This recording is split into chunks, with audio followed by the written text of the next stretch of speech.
Hello friends, I am Mr. Ghost, and I am here to help you today. I know, you use these videos to fall asleep. So, before that, like the video and subscribe to the channel. Also, where are you from, and what time are you watching? Now get comfortable, and relax. I never expected to feel genuine fear on my own street. I've lived in this semi-rural area for years. I know the rough patches of road, the broken streetlights, and the way the night sky looks when I drive back late. But that night changed the way I see my neighborhood forever. I was coming home from a work meeting that dragged on well past schedule. My watch said it was almost midnight, and I felt drained. The roads around here can be empty at that time, so I wasn't expecting to see anyone on the shoulder. But I spotted a figure standing there facing the street like he was waiting for a ride. It didn't feel right. Something about that guy made every hair on my body stand on end. I slowed down just enough to get a better look. My headlights lit up his jeans and what looked like a jacket. He had short hair, maybe dark. I remember focusing on his face. Actually, I tried to focus on his face, but I couldn't see his eyes. There was a shadow or something over them, and it made no sense because the headlights should have revealed them. Usually, eyes reflect light a bit, or you can see some detail. But there was nothing. It was like two dark patches where his eyes should be. I felt this surge of panic in my gut. My throat tightened and my foot started to tremble on the gas pedal. I thought maybe I was just exhausted, or that the angle of the light was strange, but he lifted his hand in a small motion like he was signaling me to pull over. It wasn't frantic or desperate. It was more like a polite gesture, but it felt unnatural. My heart pounded, and my palms felt damp against the steering wheel. I tried to rationalize it, thinking he was just a hitchhiker, but the feeling in my chest told me otherwise. I didn't want to stop.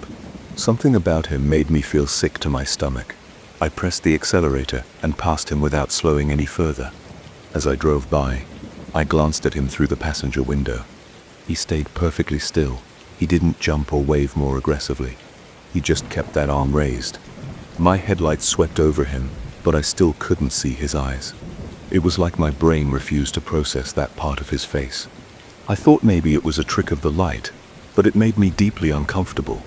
Once I was about 10 yards ahead of him, I looked in my rearview mirror. He was still there, standing like a statue on the side of the road.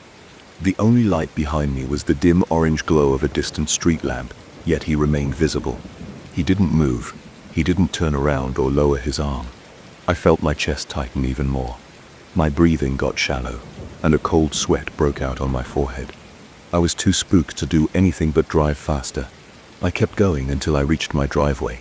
I parked in my usual spot under the single floodlight mounted on the side of my house. My hands were shaking so hard that I had trouble putting the car in park.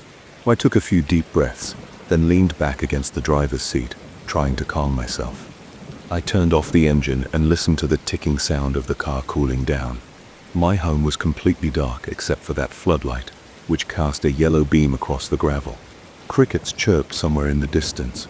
Usually I find that sound peaceful. That night, it felt unnerving. I thought about calling someone, maybe a friend, but it was too late. Plus, I didn't know what I would say. Hey, I saw a guy on the side of the road with shadows for eyes. That sounded ridiculous. I shook my head and opened the car door. The night air was cool against my face. A slight breeze rustled the nearby bushes. I looked around. Everything seemed normal. No sign of the strange figure. I went inside, locked the door behind me, and headed straight for the bathroom. I splashed water on my face, looked at myself in the mirror, and tried to shake off the lingering fear.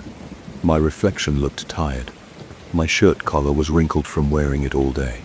My eyes had dark circles. I dried my face and decided to make a quick check outside through the window in my living room. The window overlooks my small front yard and the street beyond. I turned off the lights inside so I could see better out there. All I saw was my driveway, the same gravel, and the silhouette of a few trees near the road. No one was standing there. I waited for a solid minute, eyes peeled, before I finally relaxed my shoulders. I mumbled to myself that I was just being paranoid. People out here hitchhike sometimes, and the darkness plays tricks on your eyes. That explanation didn't feel satisfying, but I wanted to sleep without worrying about it. I turned in for the night, but sleep didn't come easy. Every time I started to drift off, I pictured his face without eyes, and my heart would jolt me awake. I tried listening to the hum of my bedroom fan, but every small noise outside felt magnified. A twig snapping or a sudden gust of wind against the window made my heart jump. Eventually, I fell asleep from sheer exhaustion. The next morning, sunlight filled my bedroom. I got up, showered, and tried to focus on my work routine. My body felt a bit sore. My shoulders and neck were tense from the stress.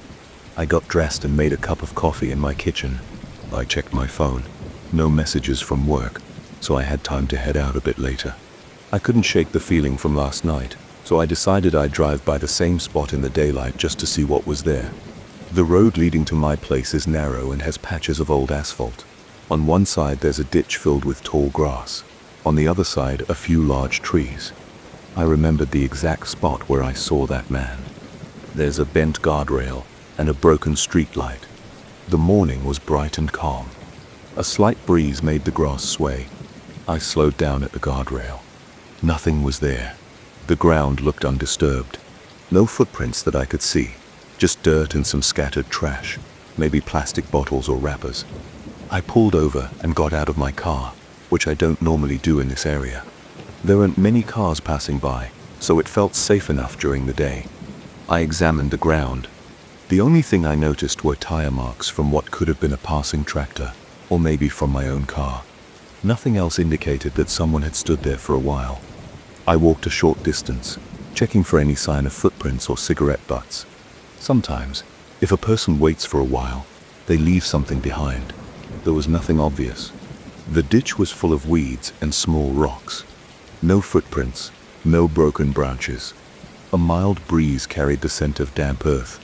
I stood there, feeling uneasy. I glanced towards the broken streetlight. I tried to gauge where my headlights would have hit him last night. Despite the bright daylight, I felt a hint of that previous dread creeping up my spine. I reminded myself that there was no one here now, and that gave me some relief. Still, I couldn't forget his face. I got back in my car, headed to the office, and pushed the thought aside as best I could. Work was normal. I had some emails to catch up on, meetings to schedule, and a few phone calls to make. Eventually, though, I realized I was just going through the motions. My mind kept drifting back to the road, his raised hand, and that darkness where his eyes should have been. Around lunchtime, a co-worker asked if I was feeling sick. I guess I looked pretty pale. I said I was fine, just tired. That evening, I left work earlier than usual. I didn't want to be on that road too late, especially not close to midnight again. I followed the same route home, my eyes peeled for anything unusual. I drove past the same guardrail and streetlight. Nothing, nobody. The rest of the drive was uneventful. Still, my chest felt tight until I pulled into my driveway. Once inside, I turned on every light in the living room and kitchen. Usually, I keep them off to save energy, but I needed the brightness. I dropped my bag and rubbed the tension out of my neck. I thought about telling someone else in the neighborhood about what happened. Maybe a neighbor or the local convenience store clerk. But I couldn't bring myself to do it. I didn't have a solid explanation, and I was still unsure if I'd really seen what I thought I saw. People around here have their own stories, but I've never heard anything like a man with hidden eyes. I didn't want to stir up rumors or make people think I was losing it. So I kept my mouth shut and tried to forget. That night, I had trouble sleeping again. The memory of him standing there kept flickering in my mind. I replayed it over and over, trying to figure out if there was a logical explanation. Maybe the shadow was from his hat or his hair or something else. But in my recollection, I hadn't seen a hat, and the shape of that darkness didn't look like normal shading. It was as if his eyes were erased. Thinking about it made my heart race, so I got up, walked to the kitchen, and got a glass of water. The cold water helped a bit. A few nights later, I had to stay late at work again. I told myself it was no big deal, that I was overreacting about one strange incident. I felt that familiar knot in my stomach when I realized I'd be passing that same spot around the same time as before. Still, I had no choice. I finished up my tasks and started the drive home. The roads were quiet. My headlights illuminated the familiar route. The night sky was clear, and I saw stars above the silhouettes of the trees. When I approached the broken streetlight and the guardrail, I slowed down just a touch. My eyes scanned the shoulder, but I didn't see anyone standing there. I felt both relieved and unsettled. I kept my speed steady and tried not to stare too long at the exact spot where I'd seen him. It occurred to me that maybe I should keep going without lingering. My heart was pounding, but I forced myself to maintain control. As soon as I passed that area, I exhaled a long breath. I felt a rush of adrenaline subside, leaving me slightly shaky. I turned on the radio, hoping some music would distract me. It helped a little, but my stomach remained knotted. I couldn't believe how much one short encounter was affecting me. By the time I pulled into my driveway, I felt physically and mentally drained. My hands trembled, just like they had that first night. I went through my usual routine, locked the door, flipped on the lights, took off my shoes. Then I sat on my couch, staring at the dark TV screen. The house was silent, except for the humming of the refrigerator and the faint buzz of the overhead lights.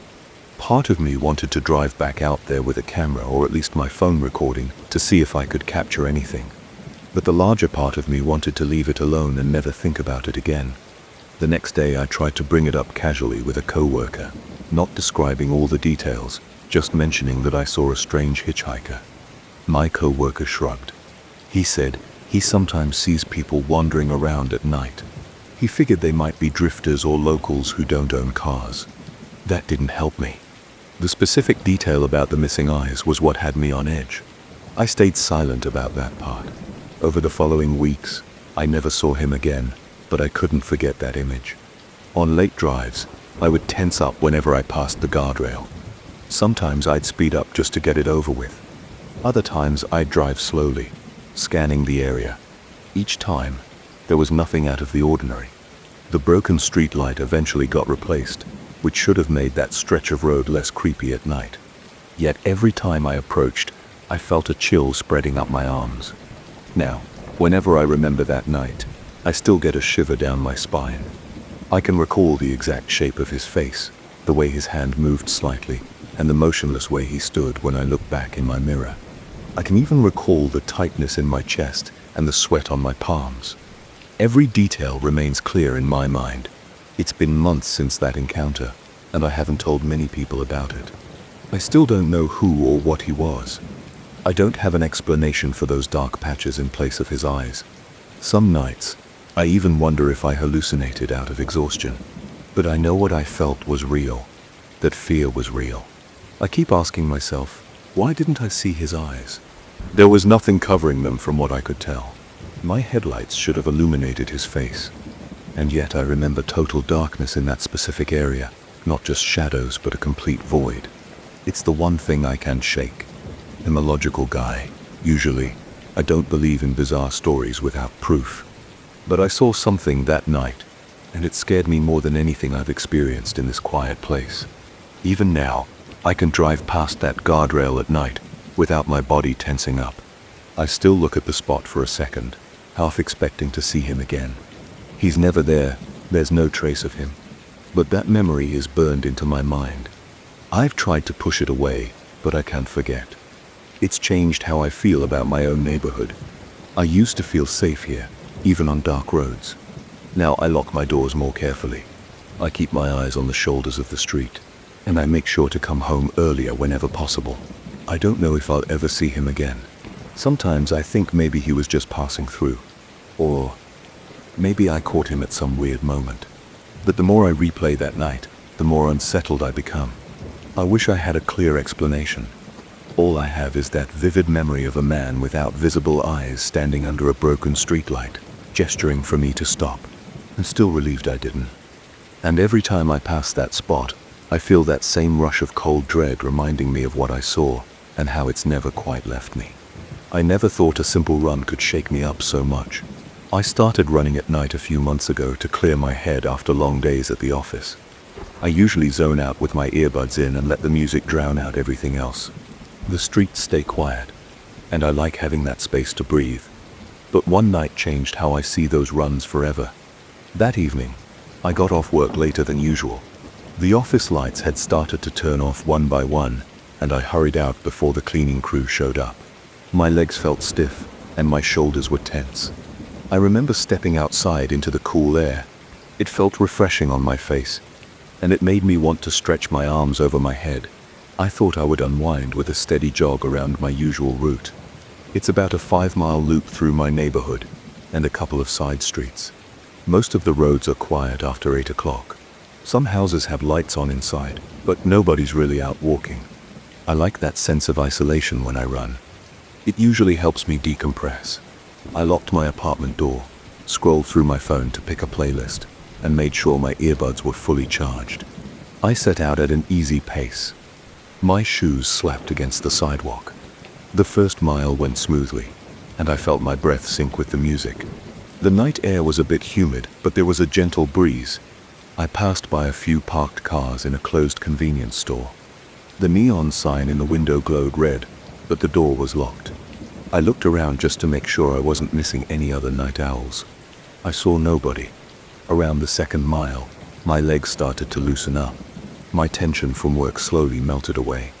I remember hearing a dog bark in the distance, but I couldn't see it. Most houses kept their lights dim, except for the occasional window with a flickering television glow. I tried to focus on my pace and keep my breathing steady. The music in my earbuds was loud enough to drown out the quiet around me. I reached the halfway point near a small local park. There's a path that circles around a duck pond, but at night it's empty and the streetlights there flicker on and off. I usually pass through without stopping because it can feel a bit eerie. That night, I felt a slight chill in the air, and I noticed how silent it was when I paused my music for a second to catch my breath. Then, I turned the playlist back on, let the beat fill my ears, and pressed forward. Somewhere around the next bend, my music started to crackle.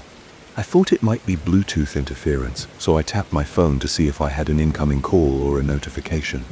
Nothing showed up. The static got louder, and then it stopped. I waited for the next song to kick in, but instead of the next track, I heard a weak, shaky whisper. It sounded like it was right next to me, someone saying my name over and over again, very slowly. I froze in my tracks, because it felt too real. My first thought was that maybe I had accidentally switched to the wrong station, or maybe I got some weird radio overlap. I checked my phone screen. It showed the music app still running, but I couldn't hear the music at all. All I heard was that whisper. It kept repeating my name in the same tone, like it was on a loop. My stomach tightened, and I felt sweat gather on the back of my neck. I tried to turn the volume down, but the whisper didn't get lower. It stayed at the same level. It felt close, like someone standing next to me. I could practically feel breath on my ear. I pulled out my earbuds, but that sound continued, muffled yet still there. It didn't cut off. It got a little quieter, but I could swear it still said my name. My head started to pound. I looked around, hoping to see if anyone was messing with me, or if there was some device hidden nearby. The street was empty. The houses on that block were dark, with no lights in the windows. I saw a flicker of movement behind one curtain, but it was probably just a shadow from a passing car. No one was outside, and there were no passing cars at that moment. I tried to shake off the feeling of panic. I shoved the earbuds back in, hoping the music would pop back on. Instead, the whisper came through clearer. My name repeated again. I felt my chest tighten, and my breath started coming in short bursts. I forced myself to start jogging. I told myself it was just some glitch. Maybe some weird signal hijacked my earbuds. That can happen, right? Interference or some test, channel picking up my phone's frequency. I tried to think of a logical explanation. I told myself it would stop if I just kept running, but it didn't stop. For at least a few more blocks, that voice kept whispering my name. My pace got faster, because I wanted to get away from that sound. My heart pounded against my ribs, and my throat felt dry. At one point, I turned off the music app entirely and hit pause a few times. The whisper kept going. It had this crackling quality, like a faint radio signal. It was the same volume no matter how far I ran. I started to sweat more than usual. My shirt stuck to my back, and my arms felt clammy. Every time I glanced over my shoulder, I saw nothing but dim sidewalks and parked cars. A few porch lights were on, but not many. The only motion I saw was a neighbor's flag flapping in a gentle breeze. Yet, I felt this strong urge to run faster. I felt like I was being followed, but I never saw anything actually following me. My mind raced with possible reasons. Could it be a prank from someone who got hold of my phone? Could it be a technical glitch that looped my own name back at me? None of it made sense. I hit the next street corner and skidded to a stop. My hand trembled as I held my phone. I shut down the music app completely, dragged down the notifications, and force-closed every open application. I considered turning the phone off then, but I worried about losing my light source. Sometimes I need my phone flashlight, because some stretches of sidewalk have broken lamps. My head felt dizzy, and I had a slight tremor in my hands. I pressed play on my music again, hoping it would drown out everything. For a second, I heard the faint start of a song. Then it vanished into the same static. That whisper returned, quieter but still there. I felt my breath catch in my throat. I bent over and rested my hands on my knees, trying not to panic. The whisper got louder again as though it sensed my fear. I spun around to scan the street. A breeze rustled some leaves by the curb, and I heard them scrape across the pavement. I listened for footsteps or any other noise, but all I picked up was that voice in my earbuds and the rustling leaves. My name repeated, each syllable drawn out. I could feel goosebumps on my arms, and I couldn't control the slight shakiness in my legs. I muttered to myself, "Stop. This is just in my head. It's a glitch." But it didn't feel like a glitch. The voice sounded too organic, too directed at me. I pushed forward again, breaking into a quick run. My lungs burned, and I could hear my own breathing over the whisper now. My head pounded. My eyes darted left and right, scanning every driveway, every porch, every window. Nothing moved. I felt alone in the street, but that voice wouldn't let up. After what felt like hours, though it was probably only minutes, the whisper cut off. 1 second it was there. The next second everything went silent. No static, no voice, no music, just my own footsteps and heartbeat. I slowed to a jog, then to a walk. My breath was ragged, and I felt the muscles in my legs trembling. I tried to steady myself against a nearby fence. I slipped one earbud out, then the other. Silence. I tapped my phone, and the music app was still paused. It didn't show any error or glitch. My battery level looked normal, and there were no notifications. I stood there, letting the cool air calm my skin. My shirt clung to me, and my chest rose and fell in fast gulps of air. I remember the faint hum of a distant air conditioner and the hum of nearby streetlights. There was no sign of the whisper. I exhaled in relief, but felt uneasy, like I was being watched.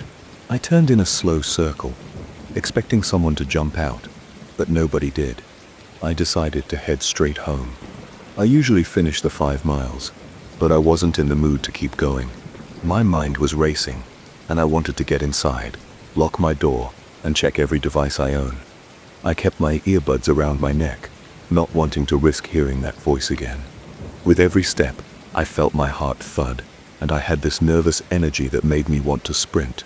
I forced myself to keep a brisk walk so I wouldn't arrive home completely out of breath.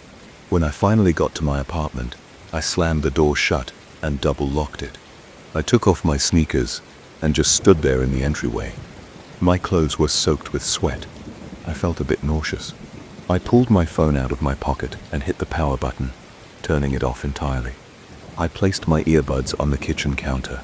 They looked harmless, tiny pieces of plastic and silicone. I stared at them, half expecting them to start hissing or whispering. They stayed silent.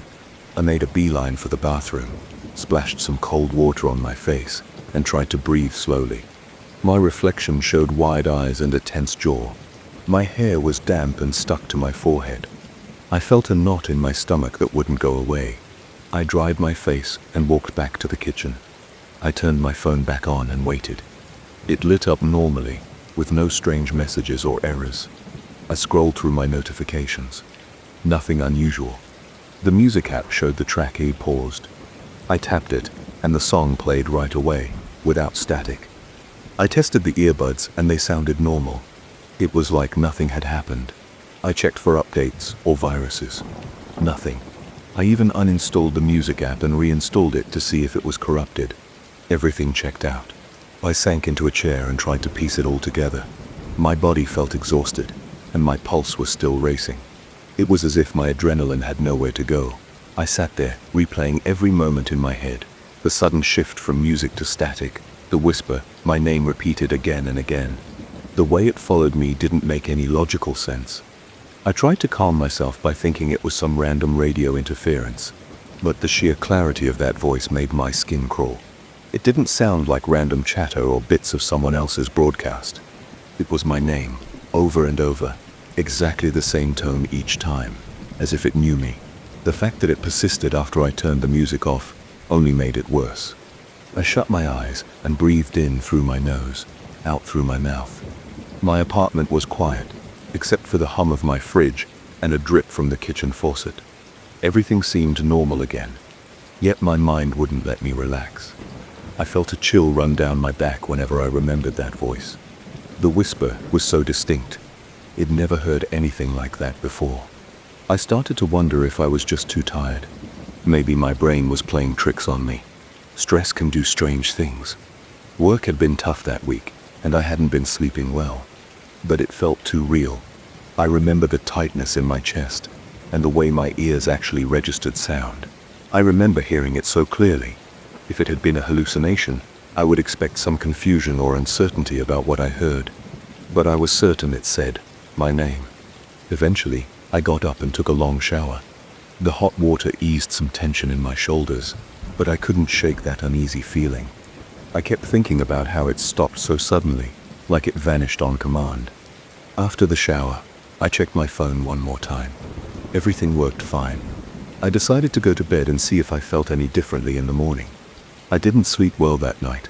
I tossed and turned, worried that I might wake up to that sound again. Every time I closed my eyes, I pictured myself back on that dark street, hearing my name whispered through static. I woke up with the sheets damp from sweat and my alarm blaring. My heart was racing before I even got out of bed. Over the next few days, I tried to run again, but I couldn't forget that incident. I lowered the volume on my earbuds and started picking roads that had better lighting. The voice never returned. The music played normally, and I stayed aware of my surroundings. I kept glancing over my shoulder whenever I heard any slight noise or crackle. Nothing strange happened during those runs. Still, I found myself jumpy whenever I thought I heard a faint buzz from my phone. To this day, I have no explanation for that night. I checked my devices, updated everything, and even replaced my earbuds with a different brand. I haven't heard that whisper since, but the memory stays with me. Sometimes, late at night, I think about how real it felt. I can still feel my heart pounding when I remember that static and the way my name echoed in my ears. I don't have a satisfying conclusion or a neat explanation. All I know is that I heard something that scared the hell out of me, and I don't know if it was some weird technical glitch or something else. I've told a few friends, and most of them shrug it off or tell me it must have been interference. I'd like to believe that, but I can't ignore how it followed me and how it said my name so precisely. Maybe it was nothing. Maybe it was everything. I keep running at night because I don't want fear to keep me stuck indoors, but I stay alert now. I watch the streets, and I check my phone if the music skips even slightly. Nothing has happened again, but I still get that chill when I remember how I froze in the middle of the street, hearing that faint voice whispering my name in the darkness. I stepped into that house with my suitcase in one hand and a cup of coffee in the other. I was tired from a long day at work, but I felt something odd as soon as I crossed the doorway. The hallway walls looked normal. The floor had no cracks, and the paint still had a decent sheen. But I sensed a kind of pressure around me that made me want to keep glancing over my shoulder. It wasn't a dramatic feeling, more like a prickling at the back of my neck that made the hair stand up. I shrugged it off, thinking I was just worn out. I needed a place close to my new job, and this house checked the right boxes. It was small, affordable, and near the office.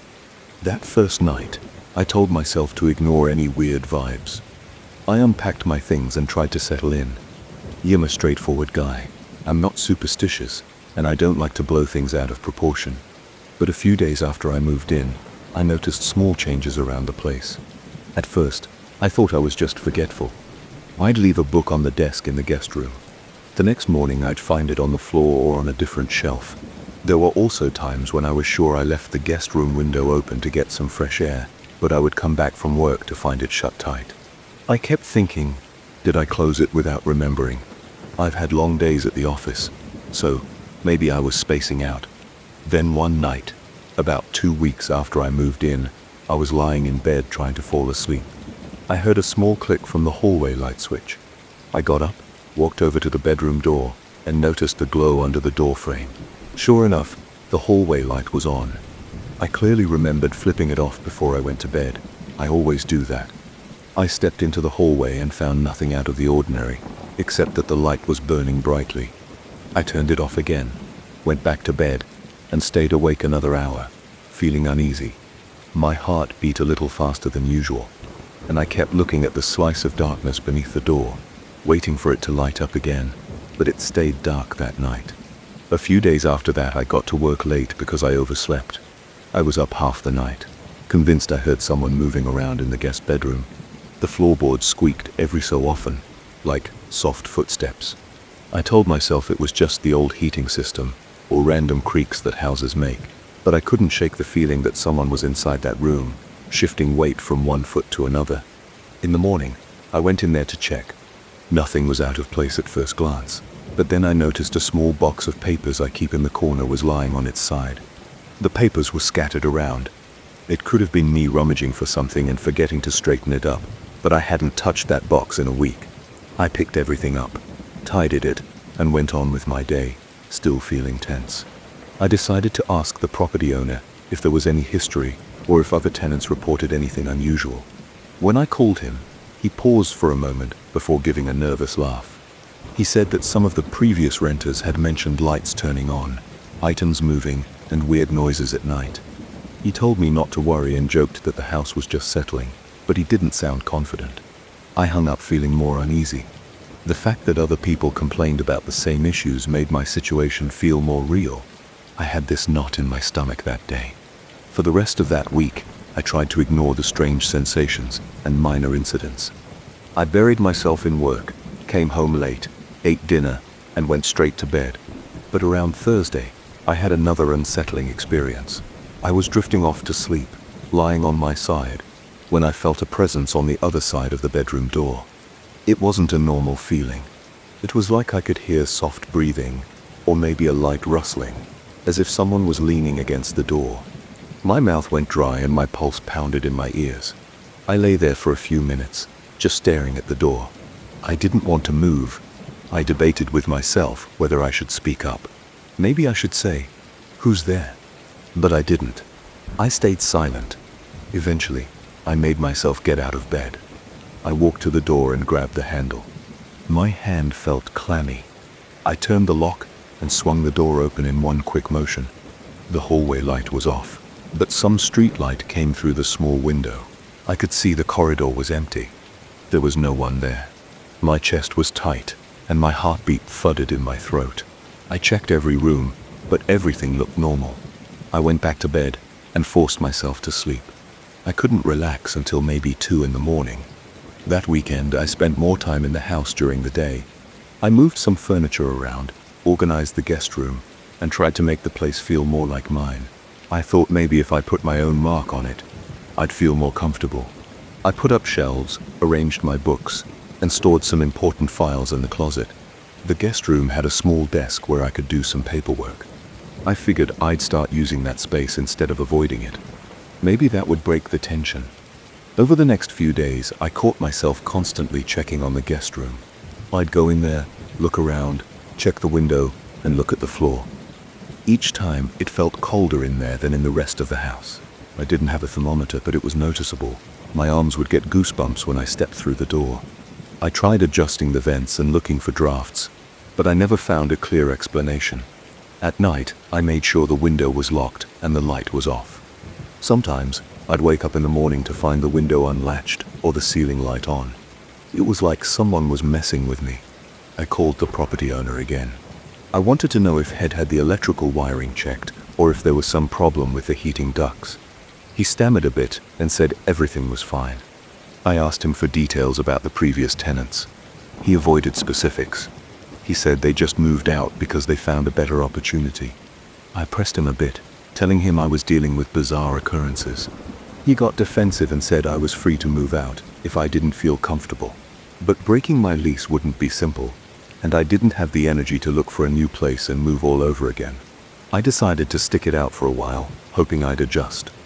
I started a routine of checking every room in the house before going to bed. I'd walk through the living room, the small kitchen, the guest room, and then the hallway. I'd flip off every light, make sure every door and window was locked, and then head to my bedroom. Even so, I kept waking up at random hours, hearing the sound of footsteps in the hall or soft clicks from the guest room door. Sometimes I thought I heard the desk chair scraping against the floor like someone was sliding it back. Once, around 3 in the morning, I heard what sounded like the pages of a book being turned. That sound is pretty distinct, that light flutter as someone flips through paper.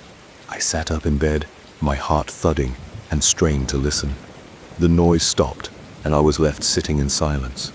One morning, I decided to set up a small camera in the guest room. It was just a simple webcam connected to my old laptop. I wanted to see if anything would happen while I was asleep or out at work. I tucked it on a shelf, aimed the camera at the desk and window. The first night I recorded about 8 hours of footage.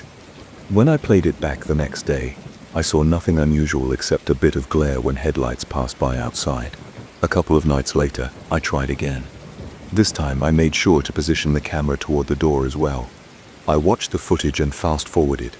Around 2:14 a.m., I noticed the camera view shifted slightly, as if someone had bumped into the shelf. It was a small jerk, but enough for me to see the angle was different after that point.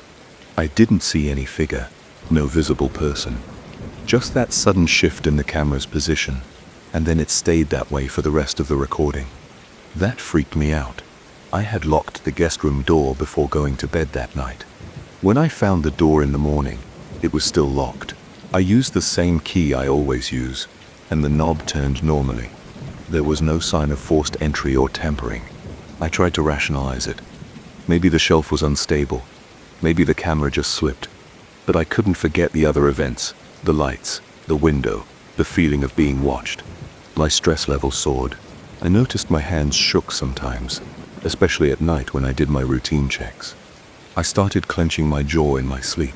I would wake up with a dull ache in my cheeks and temples. A couple of nights later, I woke up again around 2 a.m. I lay there with my eyes open, staring at the dark ceiling. My ears were tuned to every little sound. Eventually, I heard quiet breathing coming from just outside my bedroom door. I waited, hoping it would go away. My chest felt tight, and my skin prickled. The breathing went on, steady and soft. I couldn't ignore it. I forced myself to get out of bed and walk toward the door. My hand was trembling as I reached for the lock. I turned it quickly and pulled the door open. The hallway was empty. There was no sound, no movement. The air felt still, and my mouth was so dry I could barely swallow. I walked down the hall, passing by the closed door of the guest room. I touched the doorknob. It felt cold, but I turned it anyway. The door opened with a slight squeak. The room looked normal, but I sensed that same cold spot. The curtains were drawn, the light was off, and everything was still. I flipped the switch and checked the desk. Nothing out of order. I glanced at the webcam. It was in place, angled properly. I felt foolish standing there, shirtless, my heart pounding, afraid of an empty room. But I couldn't deny the heavy feeling in my chest. After that night, the tension escalated. I had trouble focusing at work. My boss asked if everything was okay. I said I was just tired. Back at the house, I'd find more evidence that something was interfering with my routine. One evening, I noticed the corridor light was on again, even though I was sure I left it off. Another time, I discovered my closet door in the guest room was open wide, and a few of my boxes were halfway out. It looked like someone had been going through them. No valuables were missing, but the papers inside were rearranged. Finally, I decided I couldn't keep this to myself. I invited a co-worker over for dinner, explaining that I wanted a second set of eyes on the house. We sat in the living room and talked for a while. I didn't go into all the strange details, just said I felt weird in the place. My co-worker walked around, commenting that the layout was a bit cramped but otherwise fine. Nothing jumped out as odd during the visit. We watched a movie, and I felt more relaxed with someone else there. After my coworker left, though, I felt the tension again almost immediately. It was like the air got heavier as soon as I was alone. That night, I stayed up until almost midnight. The house was quiet. I listened for footsteps, breathing or movement, but heard nothing.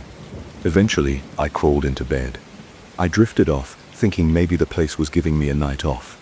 Then, at around 3 in the morning, I startled awake. My bedroom was dark, and I could barely see, but I heard a faint thump from the hallway. I tensed up and rolled onto my back, staring at the door. Another thump, closer this time. My stomach clenched. I considered calling the police, but I had no real evidence of an intruder. It was just an odd noise. I got up, opened the door slowly, and peeked into the hallway. The corridor light was off, so I flipped it on. The hallway looked empty. Nothing was on the floor, and there were no signs of anything disturbed.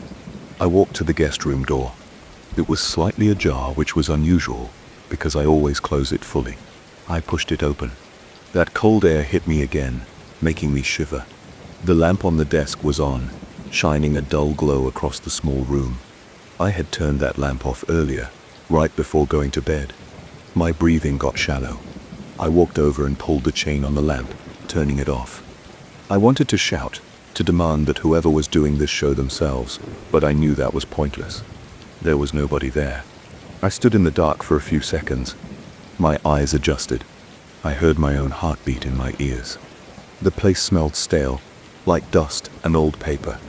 I turned around and walked out of the guest room, leaving the door open. I hurried back to my bedroom and locked the door. I lay awake until dawn, staring at the shadows on the ceiling. After that, I knew I couldn't keep living this way for long. The house was wearing me down. The incidents didn't stop. There was no big dramatic event, but the little things added up. Lights flicked on in empty rooms, windows opened or closed on their own, papers shifted, and drawers were found half open. Some nights I heard that soft breathing outside my door. Other times I heard muffled movement in the guest room. I started sleeping with a small bat by my bed, but I never found anyone to use it on. I haven't moved out yet, but I've decided to keep looking for a new place. I'm going to break my lease no matter what the cost. I can't stand the constant edge of anxiety. I feel drained all the time. The landlord keeps dodging my questions about the house's past, and I don't feel safe here. It's not that I think something's going to hurt me, but I can't handle the idea that I'm not alone, even though no one shows up when I look. Living with that kind of uncertainty tears you up inside. Every night I brace myself for some new sign that I'm being watched or followed. Every day, I see little hints that something is off. Tomorrow, I'm gonna pack some bags and stay at a coworker's place for a while. I don't care if it's inconvenient. I need sleep. I need to stop feeling like my heart's about to jump out of my chest every time the floor creaks. I plan to talk to the landlord face to face in the morning, get him to release me from this lease, and then I'll move out as soon as possible. I can prove what's happening here. I don't have any clear footage of a person, or any real evidence that can explain these events, but I know it's real because I've experienced it. That's the entire story. I wish I had some neat ending or a rational explanation. I don't. This house just isn't right for me, and I'm done trying to make it work. I'm out of options. I'm leaving. And if someone else wants to take my place here, I'll warn them. This house doesn't feel empty. It feels occupied, and whatever is inside these walls doesn't seem interested in sharing. I felt my handlebars jerk to the side, and my rear tires skidded on loose gravel. My stomach jumped, and I squeezed the brakes. Nothing stopped the slide. My right knee hit the curb, and everything else blurred. When I came to a halt, my bike lay on its side, and I was on my back in the dirt.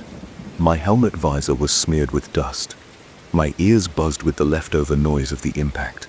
My chest felt tight. I checked my arms and legs. My knee pulsed with hot pain. I could move my toes, so I knew I wasn't paralyzed, but that didn't comfort me much. I propped myself on my elbows to see what happened. My motorcycle was about 10 feet away, half on the road and half in the dirt near a vacant lot. I saw that my jacket was ripped at the shoulder. My palms were scraped. There was a sharp, throbbing ache in my knee. I tried to bend my leg. It bent, but it hurt so badly that I hissed through my teeth. My mouth was so dry, I could hardly swallow. I forced myself to stand, leaning on my left leg. My right leg felt shaky and weak. I let out a small groan when I put a bit of weight on that side.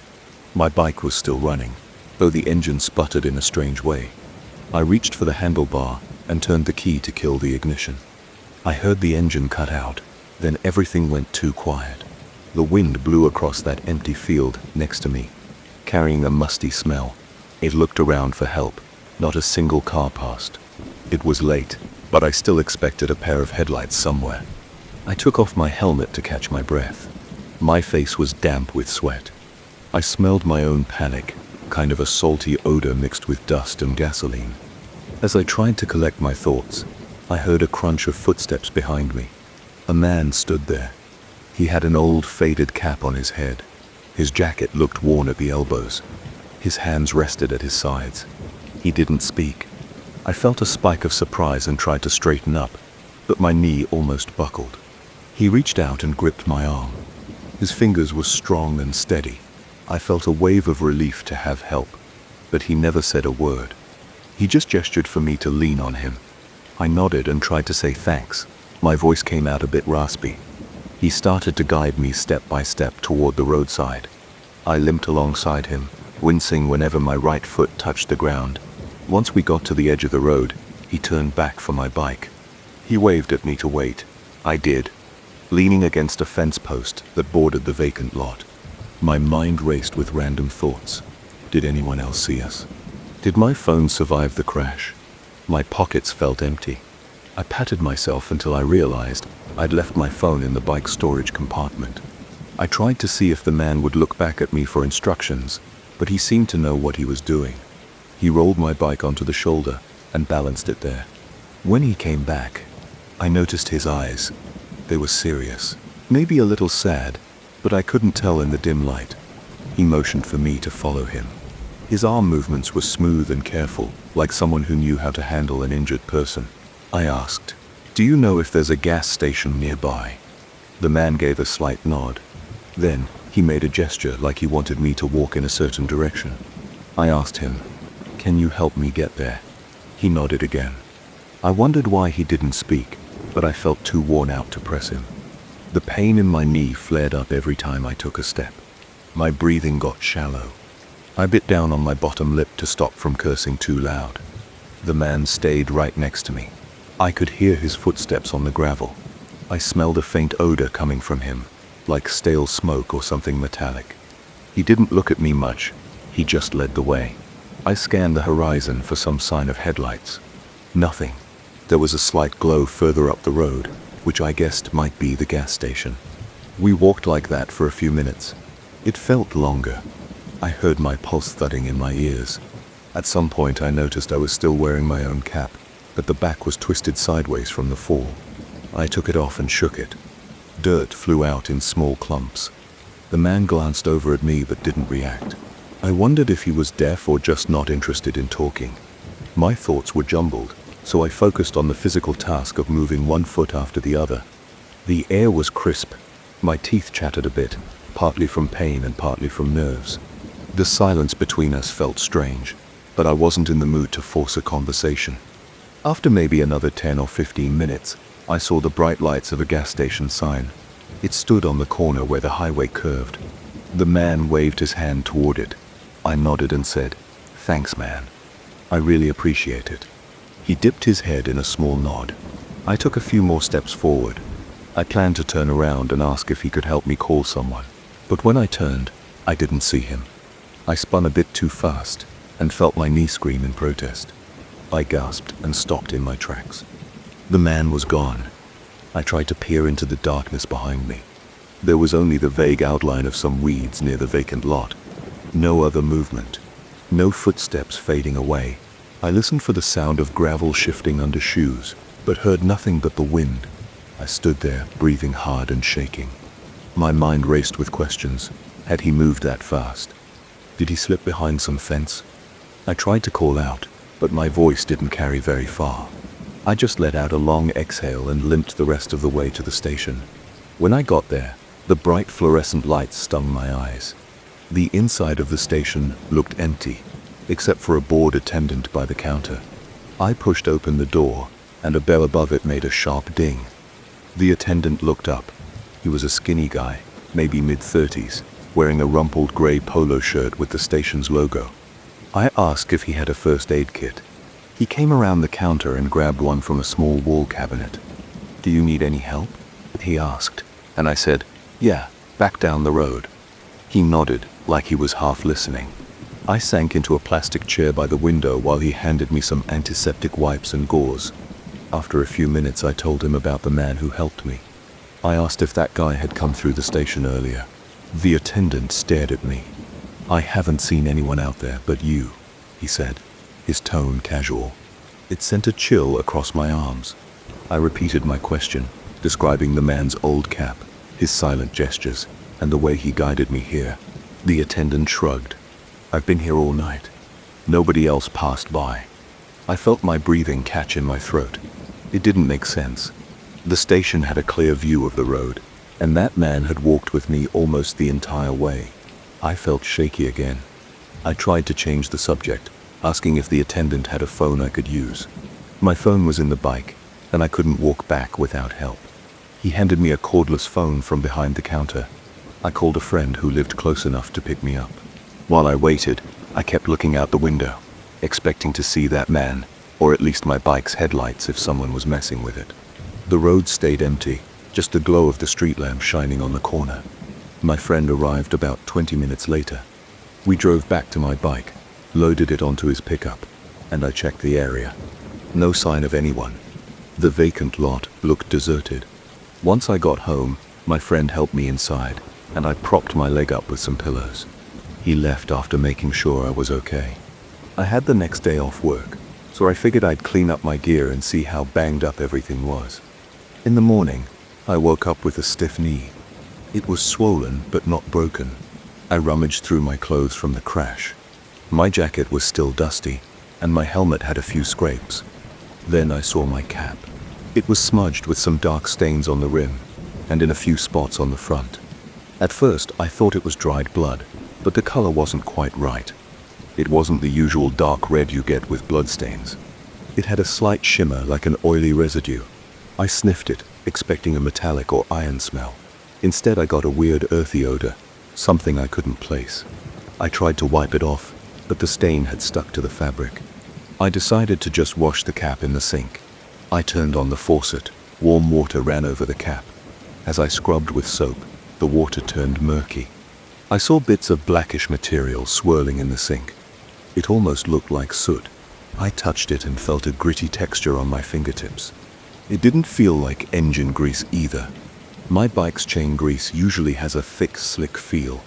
This was more powdery, crumbling when I rubbed my fingers together. I stared at it. I had no idea what caused those marks. I rinsed the cap until the water ran clear, but small traces of that grit still clung to the fabric. I dried my cap and left it on the counter. All day I kept thinking about the man with the old cap. I wondered if I had accidentally swapped caps with him, but mine looked the same as always except for those weird stains. When I had put it on the night of the crash, I remember the inside band feeling snug. That detail matched the cap in my kitchen. It had the same small tear at the back seam, so it was definitely mine. But that meant I had no explanation for the stains. I also couldn't figure out how my cap got that dirty in just that short crash. My jacket and pants had normal scuffs and a little grease from the bike, but not this odd residue. I replayed the accident in my head. I remembered the moment I flipped over the handlebars, my knee hitting the curb, the man showing up, the road so quiet. Everything played in my mind like a series of flashes. I asked myself if I had imagined him, but my bike was moved, and I couldn't have done that by myself. I could barely stand without his help. I wondered if maybe he was some local guy who didn't want to stick around or talk, but then the station attendant's reaction came back to me. We was certain nobody else passed by. I checked my knee. It was bandaged up. The bruise covered a wide area and hurt whenever I pressed it. That was real. The cuts on my palms felt raw too, also real. I poured a glass of water, stared at my cap on the counter, and let the silence in my apartment make me feel anxious. I looked out the window.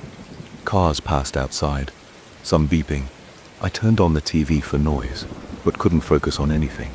My mind drifted back to that man's face, his eyes, the old cap, and the quiet way he helped me. I kept telling myself there must be a straightforward reason for what happened, but in the end I couldn't find one. He disappeared so fast, I didn't hear a single footstep. The attendant should have spotted him.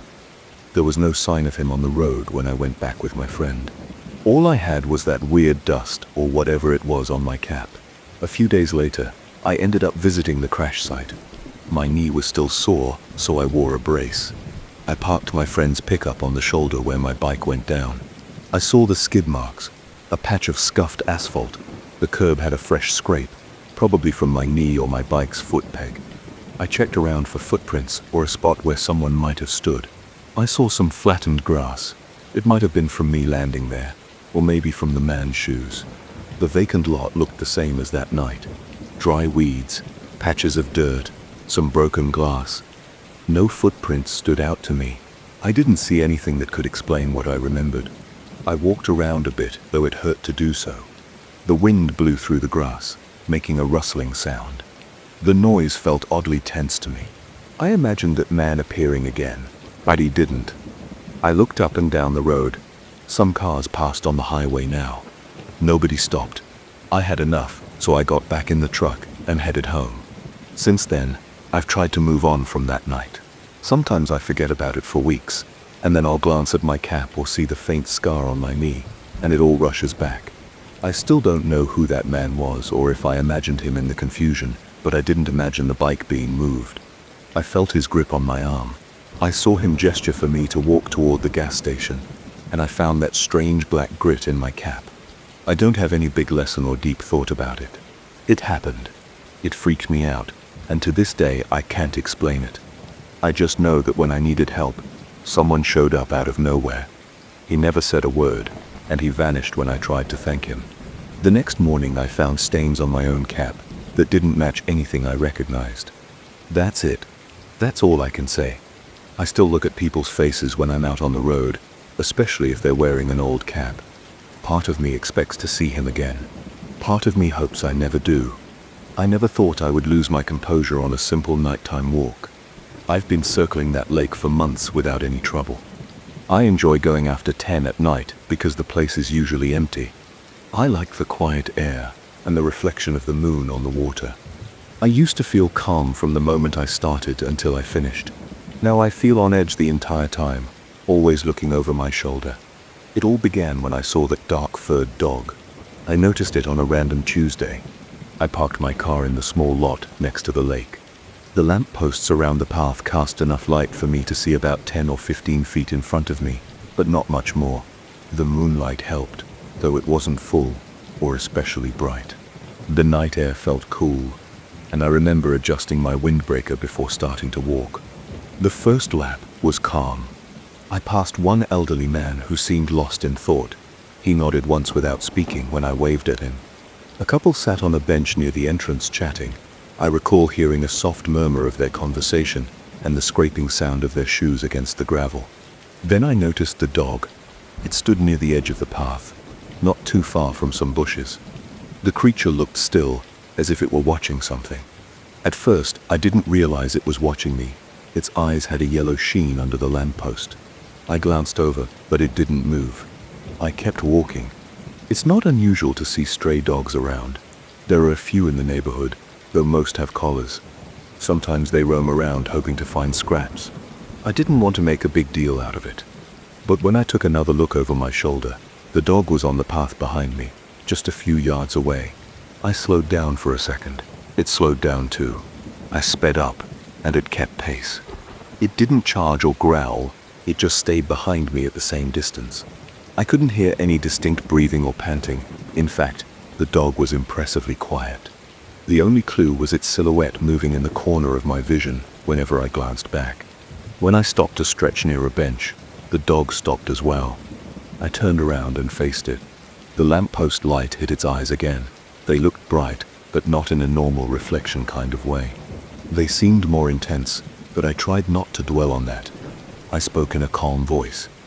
"Hey buddy, you lost or something?" The dog didn't react. No bark, no wag, no tilt of the head. It just stood there. I tried approaching it carefully. I took 2 steps forward, holding out my hand, and it stepped back, lowering its head, but not looking away. That gave me a little chill because I realized it was fixating on me, but not in the usual timid way dogs do. It felt more like it was studying me. I decided to ignore it for the time being, and continued walking. It followed. I tried to stay calm. I thought maybe it was hungry or curious. Halfway around the loop, I encountered a maintenance worker. He was pushing a small cart with cleaning supplies, probably checking trash cans. I pointed towards the dog. "Hey, do you know if that dog belongs to anyone around here?" The maintenance guy looked over my shoulder, squinted, and shook his head. "Haven't seen it before," he said, then returned to his duties. The dog stayed behind me for the rest of my second lap. After a while, I got a bit nervous. Something about those eyes bothered me, and I didn't like the way it matched my pace. It never once tried to come closer. It also never turned away. I heard crickets, faint traffic noise from the nearby street, and my own footsteps on the gravel. The dog's footsteps were barely audible, as if it was treading lightly. When I finished the second lap, I thought about checking if it had a collar. I slowed down until I almost stopped. It stopped too, still maintaining that distance. I took a few deep breaths, trying to steady my nerves. My heart was beating faster than normal, and I could feel the blood pulsing in my neck. I spoke louder this time. "Come here, buddy. I won't hurt you. Come on." I crouched down and patted my leg, like people do when calling a dog. It inched back a bit. I took 1 step forward, and it bolted off the path and into the darker area near a patch of trees. I lost sight of it for a moment. I scanned the area, squinting. The bushes near the water shook slightly, but I couldn't see any movement beyond that. The dog seemed to vanish. I walked towards the bushes, calling out, "Hey, come on. I just want to check if you're all right." No sound came back. I walked around the nearest trees, not straying too far from the path, because it was easy to lose footing in the shadows. I expected to see it lurking or running away, but there was nothing, no rustling, no sign of paw prints, nothing at all. I felt a wave of unease tighten my stomach. My hands felt clammy, and the hairs on my arms stood up. I told myself the dog must have slipped through a gap in the fence or found some hiding spot. I tried not to let my imagination run wild. It was just a stray dog after all. But the sudden disappearance unnerved me. I continued my walk for a third lap, mostly to convince myself I wasn't spooked. Each step felt heavier than usual. I kept glancing around, searching for movement. A small breeze rustled the leaves. Occasionally, a passing car's headlights sliced across the water. Every time I passed under a lamppost, I caught a glimpse of my own shadow stretching ahead of me. I felt the strong urge to check behind me. Sometimes I gave in and looked. Nothing. My chest felt tight every time I turned around. That night, I went home earlier than usual. In my apartment, I turned on more lights than normal. I noticed my heart was still beating fast, and my breathing was shallow. I tried to watch some late-night TV, hoping to distract myself. But every few minutes, my mind drifted back to that moment when the dog locked eyes with me. I told myself it was silly. I had to let it go. Eventually, I went to bed, but I slept poorly. I dreamed about walking around that lake, hearing footsteps behind me, and never being able to catch the source. The next evening, I almost skipped my walk. My stomach felt tense at the idea of going back there. But I forced myself. My routine matters to me, and I hate letting fear dictate my actions. I arrived around the same time, parked in my usual spot, and set off along the path. At first, I felt uneasy, scanning the area more than usual. I noticed every small detail, the dim light from each lamp post, the rust on the metal benches, the scattered pebbles on the ground. For the first half of my walk, I didn't see any sign of that dog. I started to relax a bit. Then, near the lake's far side, I thought I saw movement in the corner of my eye.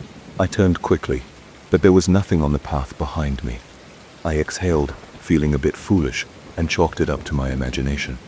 But as I continued, I caught a glimpse of a dark shape near the edge of the lake. It looked like the silhouette of a dog, watching from a distance. I froze mid-step, my breath catching in my throat. The shape vanished behind some tall reeds. I hurried over, shining my phone's flashlight. The area was empty. The water lapped gently against the shore, and the breeze made the reeds sway. But there was no sign of the dog. My heart was thudding in my chest again. My palms got sweaty, and I found myself swallowing hard. I turned around and kept moving, walking faster. A few minutes later, I saw a man jogging ahead of me. He had headphones on. I wanted to call out to him, but I felt embarrassed. What would I even say? "Hey, have you seen a weird dog with glowing eyes?" That sounded ridiculous in my head. I decided to keep quiet and finish my lap as quickly as possible. I went home that night, feeling uneasy again. This time I stayed up for hours, pacing around my small living room. I kept looking out the window, half expecting to see a pair of yellow eyes staring at me from the parking lot. I knew it was an irrational thought, but I couldn't shake it. Over the next week, I tried returning to the lake several times. Some nights, I saw no sign of the dog. Other nights, I thought I spotted a black shape slipping behind a tree or vanishing into a cluster of bushes. I never got a clear look, and I never heard a bark, whine, or growl. Just a flash of dark fur, and then nothing. Each time it happened, I felt my muscles tighten. My shoulders got stiff, and my breathing became shallow. My mind would race, thinking, where is it now? Is it following me again? I stopped talking to people around the lake. I used to greet fellow walkers and wave at passers-by. Now, I kept my head down, scanning the periphery, trying to catch the dog if it showed up. Sometimes I felt a faint sense of shame, like I was letting my nerves get the best of me. But each time I spotted that flicker of movement, that tension came roaring back. My heart would pound, and a surge of adrenaline would make me want to leave immediately. One night, I decided to do something different. I brought a small bag of dog treats. I figured if it really was a stray, maybe I could coax it close enough to check for a collar. I walked slowly, calling out in a gentle voice, "Hey, I brought something for you. I just want to help." My voice echoed a bit in the still air. I held out a treat, but nothing approached. I left a few pieces on a bench, hoping that might attract it. After a few minutes, I heard a rustling in some bushes behind me. I turned around, shining my flashlight. The leaves shook, and I saw the outline of the dog's head. Its eyes caught the light. I tried to stay still, but my pulse was already racing. The dog blinked, then moved backward, disappearing into the darkness. I checked the bench a few times, but nothing touched the treats while I was there. From that point on, I never knew if I would see the dog or not. Some nights, I managed to go through my entire walk in relative peace. Other nights, I caught those eyes reflecting off my flashlight or the dim lamp posts. It became a pattern: appear, watch, vanish. Every time it happened, my stomach churned and my hands trembled a bit. Sometimes I felt silly for being so jumpy, but there was something about those eyes that unsettled me. They always looked steady, not wild or fearful. Last Thursday, I had one of the strangest moments yet. I was on my second lap, halfway around, when I felt a presence close behind me. The hair on the back of my neck prickled, and I stopped in my tracks. I turned around, phone flashlight ready, but saw no one. As soon as I turned forward again, I caught a glimpse of the dog standing on the path in front of me, maybe 15 feet away. That was the first time it stood ahead instead of behind. My heart hammered in my chest. I felt sweat on my forehead. I lifted the flashlight, illuminating its face. The dog didn't flinch. Its fur looked matted in places, and its eyes glowed in that odd yellowish way. I took a step toward it, hand extended, murmuring, "It's okay." The dog backed away slowly, then turned and darted off the path, disappearing behind a tall cluster of reeds. I hurried after it, shining my light, but by the time I reached that spot, I saw only ripples in the water near the lake's edge. I spent the next hour circling the lake, searching for it, but found nothing. No sounds, no shapes, no footprints in the mud. I went home frustrated and shaky. I had trouble sleeping. Each time I closed my eyes, I saw that image of the dog's yellow eyes staring back at me. Ever since then, I've changed how I walk. I keep looking behind me every couple of minutes, scanning for any shape or movement. I try to tell myself there's a logical explanation. Maybe the dog belongs to someone nearby. Maybe it's shy or has a habit of hiding. But deep down, I can't shake off that feeling that it's waiting to show up when I least expect it. There's a lingering sense of unease I can't get rid of. Even now as I'm talking about it, I feel my shoulders tense and a slight tremor in my hands. Sometimes I consider switching to a different jogging path or trying the gym instead, but I can't let this fear control me. I still go to that lake at night because it's part of my routine, and I don't like feeling pushed out of my own space. Yet, every time I walk past a dark section of the path or hear a soft rustle in the bushes, my body tenses up, my eyes dart around, and my breath quickens. I remember that first time I locked eyes with that dog, and my heart thumps a little harder. I haven't seen it for a couple of days now, which makes me uneasy in a different way. I wonder if it's still there, watching from a distance. I catch myself glancing back all the time. I can't tell if I'm imagining shapes in the shadows, or if it really is there. I just know that if it wants to appear, it will. And if it decides to vanish again, I won't be able to stop it. I guess I've come to accept that, for now. But I'll never walk that loop without being on high alert again. All it took was one strange dog with those unnerving yellow eyes. And now everything feels different. Not sure when or if I'll ever feel completely relaxed by that lake at night again. I wasn't prepared for the feeling I got when I walked into that building on my first day. It wasn't just the dim lights in the lobby, or the echo of my footsteps against the empty walls that gave me a sense that something in there didn't like visitors after dark. This is how it started. I took the job because it paid well, and I needed a change. They placed me in a large office tower in a half-abandoned business district.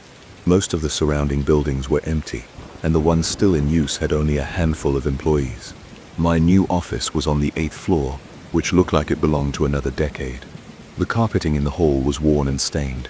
The walls had scuff marks that no one ever bothered to paint over. The fluorescent lights hummed when I walked by.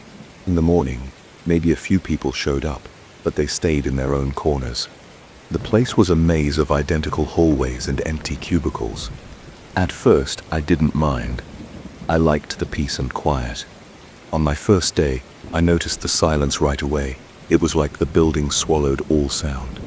Even the air conditioner made a muffled noise, as if it were trying not to disturb anyone. My office was down the corridor from the elevator. It had a big window facing a row of old warehouses. The view wasn't special, but it was something. I set up my computer, arranged my few personal items on the desk, and settled in. I could work at my own pace. The job was mostly administrative tasks and report writing. It felt like I could focus better without people constantly walking around. There was a break room on the opposite side of the floor, but it was always empty. I saw it only in passing when I went to get coffee. The overhead light there flickered, like it was on its last leg. No one ever replaced it, so it just flickered whenever it felt like it. For the first few weeks, I had a normal routine. I'd come in around 9, finish up by 5 or 6, and leave. I didn't know any of my colleagues well. I recognized a few faces in the lobby elevator in the morning, but no one spoke. The whole place felt sleepy. Sometimes I'd hear a door close far down the hall, but I wouldn't see anyone. I figured they kept different hours. Then, one evening, I had to stay late. It was a Friday, and I had a deadline for a big report. I felt confident I could wrap it up in a couple of hours. By 7, the entire floor felt deserted. The hallway lights near the elevator turned off automatically, but the ones near my office were still on. The air felt stale, and the hum of the fluorescents grew louder because there were no other sounds. I tried not to pay attention. I put on my headphones, listened to some background music, and typed away. Around 8, I realized I was hungry. I hadn't seen a cafeteria or any restaurants within walking distance since most places closed early. I decided to power through the hunger and get the report finished. While I worked, I noticed out of the corner of my eye that the light in the corridor across from me was flickering. It wasn't unusual. Lights in this place always seemed to flicker. But this time, it was flickering in a steady rhythm, like someone was flipping the switch on and off. I tried to ignore it, but it went on for a while. It started getting on my nerves, so I got up to check. I figured maybe it was a wiring issue, or something that needed a quick fix. When I stepped into the hall, the light stopped flickering. It was steady, like I'd imagined the whole thing. I walked a bit down the hall, looked around, and didn't see anyone. The entire floor looked empty.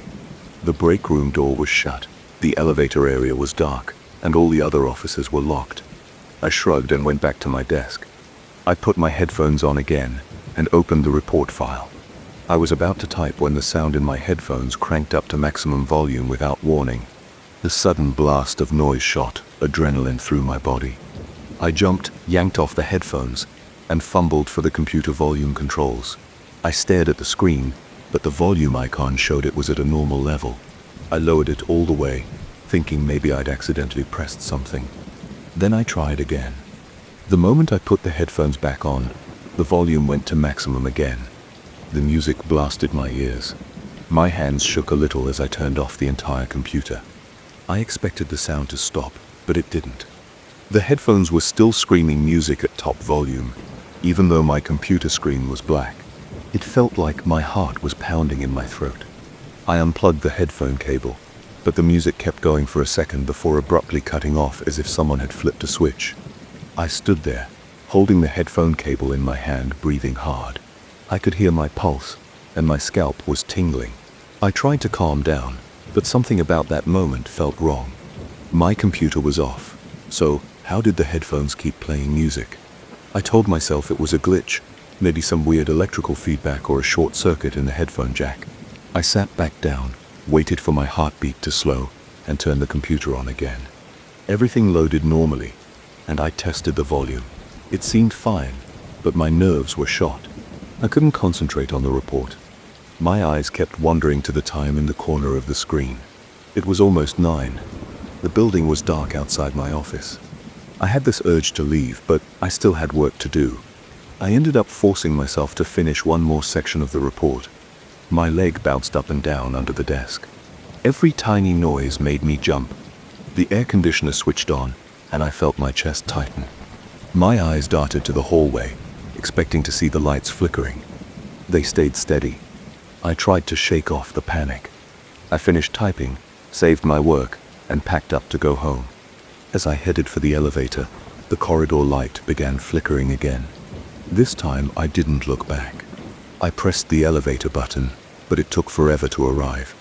I stood there in the dark, gripping my bag, glancing over my shoulder. My skin felt cold, and my mouth had gone dry. Finally, the elevator arrived. I stepped in, pressed the button for the lobby, and watched the door close. I felt a jolt in my stomach as the elevator descended, and the moment I hit the ground floor, I rushed out to the parking lot. There were only a few cars left. It was quiet. I got into my car and left. That night, I didn't sleep well. My mind kept replaying the incident with the headphones. I tried to explain it away. Maybe my computer software had malfunctioned. Maybe there was some automatic volume booster that I had turned on by accident. But it bothered me enough that I dreaded going back to work on Monday. The weekend passed slowly. I told a friend about it, but left out some details. I didn't want to sound paranoid. He thought it was just a hardware glitch or some electrical surge in an old building. I decided that must be the case. When Monday came, I went in at my usual time. The building felt the same in the morning as it always did. Quiet, a little sad, mostly empty. I felt silly for being so nervous. I went through the day without any issues. I didn't stay late.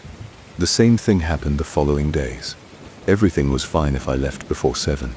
I still noticed the flickering lights sometimes, but I didn't pay much attention to them. I did my job and went home. A week later, I got stuck with another late assignment. I told myself I'd work faster so I could leave by 6, but the tasks piled up and I lost track of time. By the time I checked the clock, it was 7:30. I felt a lump in my throat. I tried to ignore it. The floor was empty again. The cleaning staff never came up that high, at least not that I'd ever seen. The hallway was silent. I got the same uneasy feeling in my stomach. My hands felt sweaty on the keyboard. I remembered the headphone incident and decided not to use them this time.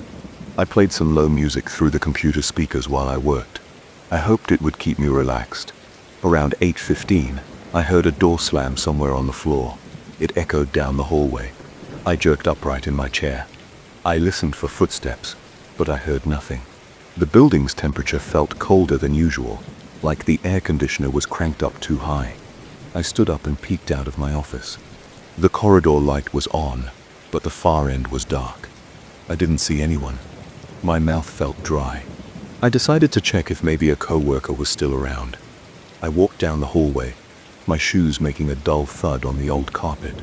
The break room door was open, but the room was dark inside. I flipped the light switch. Nothing happened. The bulb must have burned out completely. I turned away, but as I stepped back into the corridor, I heard a faint rustling sound behind me. It sounded like a plastic bag moving across the floor. I froze, then slowly turned around. The break room was empty. I couldn't see any trash on the floor. My heart sped up. I could feel my pulse in my neck. I backed away and headed toward my office. I decided enough was enough. I saved my work, packed up, and started walking toward the elevator. As I reached for the elevator button, I heard the same rhythmic flickering of the lights behind me. The pulses were slower this time, almost deliberate. My scalp tingled. The elevator doors didn't open quickly enough, so I tapped my foot, breathing fast. When the doors finally slid open, I rushed inside and hit the button for the lobby. The doors shut, and I watched the floor number indicators count down. When I reached the lobby, I almost ran across the empty reception area to the parking lot. My eyes stung from staring at my screen all day, and my head pounded. I just wanted to get home. Over the next few days, I tried to avoid staying late, but my workload didn't let up. I kept noticing that as the clock approached 7:30 or 8 o'clock, the building's atmosphere changed. The air felt heavier. The lights flickered more often. The entire place got colder, like the ventilation system was set to a lower temperature at night. I never saw anyone else working late, and I never saw the cleaning crew. I started having dreams about the flickering lights. In those dreams, I'd be in the hallway, and the lights would flicker faster and faster, then explode in a flash. I'd wake up covered in sweat, my heart pounding, confused about where I was. 2 weeks ago, I had my worst late night. I was behind on a project, so I stayed until nearly 10. I felt on edge the whole time. Every time I heard a small sound, like the building settling or the elevator mechanism, my shoulders ached from stress. I got up around 9:30 to stretch. I walked slowly down the corridor, telling myself to calm down. When I passed a break room, the door was wide open. The overhead light in there flickered like it always did, but this time I swore I saw a shape by the counter. It was just a quick glimpse, but I jumped. My heart thumped so loudly I could hear it in my ears. I snapped my head back for a better look, but the room was empty. The door creaked as it swung slightly. I didn't move any closer. My skin crawled. My breathing grew fast. I hurried back to my office and tried to collect my things as quickly as I could. I logged off my computer, grabbed my coat, and headed for the elevator. The corridor felt longer than usual. My feet felt heavy. I kept looking behind me, expecting to see something or someone following me. When I got to the elevator, the panel read that it was on the first floor. I pressed the button, and it started coming up. It took a while. I tapped my fingers against my leg. My throat was dry. The flickering started again. At first it was the light near the break room, then the one near the far corner office. Each section of the corridor turned off and on, one after the other, as if someone was walking along flipping switches. I heard a buzzing sound from the overhead fixtures. My skin broke out in goosebumps. The elevator finally arrived. As soon as the doors opened, I scrambled inside and pressed the lobby button. The doors closed, and I felt the cabin jolt downward. I stared at the ceiling. My reflection on the metal door looked nervous and pale. I tried to breathe normally, but my heart didn't slow down until I was already in my car, leaving the parking lot. Since then, I haven't stayed later than 6. I rearranged my schedule to come in early so that I can leave on time. I've had a few close calls with deadlines, but I can bring myself to stay past sunset. Sometimes around 5, dry sig, I start getting jittery. I keep glancing at the time, recalling that moment when my headphones blasted music, or that second when the hallway lights flickered in a steady rhythm. No one else mentions anything weird about this building, but I rarely see my coworkers for more than a few minutes anyway. If I have to send an important file, I do it from home or from a coffee shop. I'm not comfortable in that place after dark. It feels like the building shifts at night, like the floors stretch into something empty and cold. I still don't have an explanation for what happened with my headphones that first night. I tried to talk about it with a local IT guy, but he just shrugged and said it sounded like a freak hardware error. All I know is that it felt too sudden, too intentional. The flickering lights are easier to write off as old wiring, but the pattern in their flicker felt strange. It wasn't random. It was timed, as if someone or something controlled it. Right now, I stick to my early schedule. I keep my phone charged in case I ever get stuck late again. I don't listen to music through headphones in the office. If I ever have to stay after dark, I don't plan on investigating any strange lights. If I hear doors slamming or see the break room door open by itself, I'm leaving immediately. I don't care about missing a deadline or risking my job. There's a line between being dedicated and ignoring every alarm bell in my head. I don't know if it's just my imagination. Maybe this old building has a bunch of electrical problems, and I got spooked once, so now I notice every flicker and every sound. But my gut tells me otherwise. Every time the clock hits around 8 o'clock, the atmosphere changes. The lights flicker a certain way. The corridors seem darker, even with the fluorescence on. And I remember how it felt when the music blasted through my headphones, long after the computer was shut down. That's why I'm careful now. That's why I rush out before night falls. And that's why, even though I try to act normally, I can shake the chills I get every time I look at that clock and see it getting close to the hour when everything started. I'm still working there because I need the paycheck, but I don't feel safe. Even during the day, the building feels hollow, as if it's waiting. I try not to linger in the halls or elevator. I keep my head down and do my job.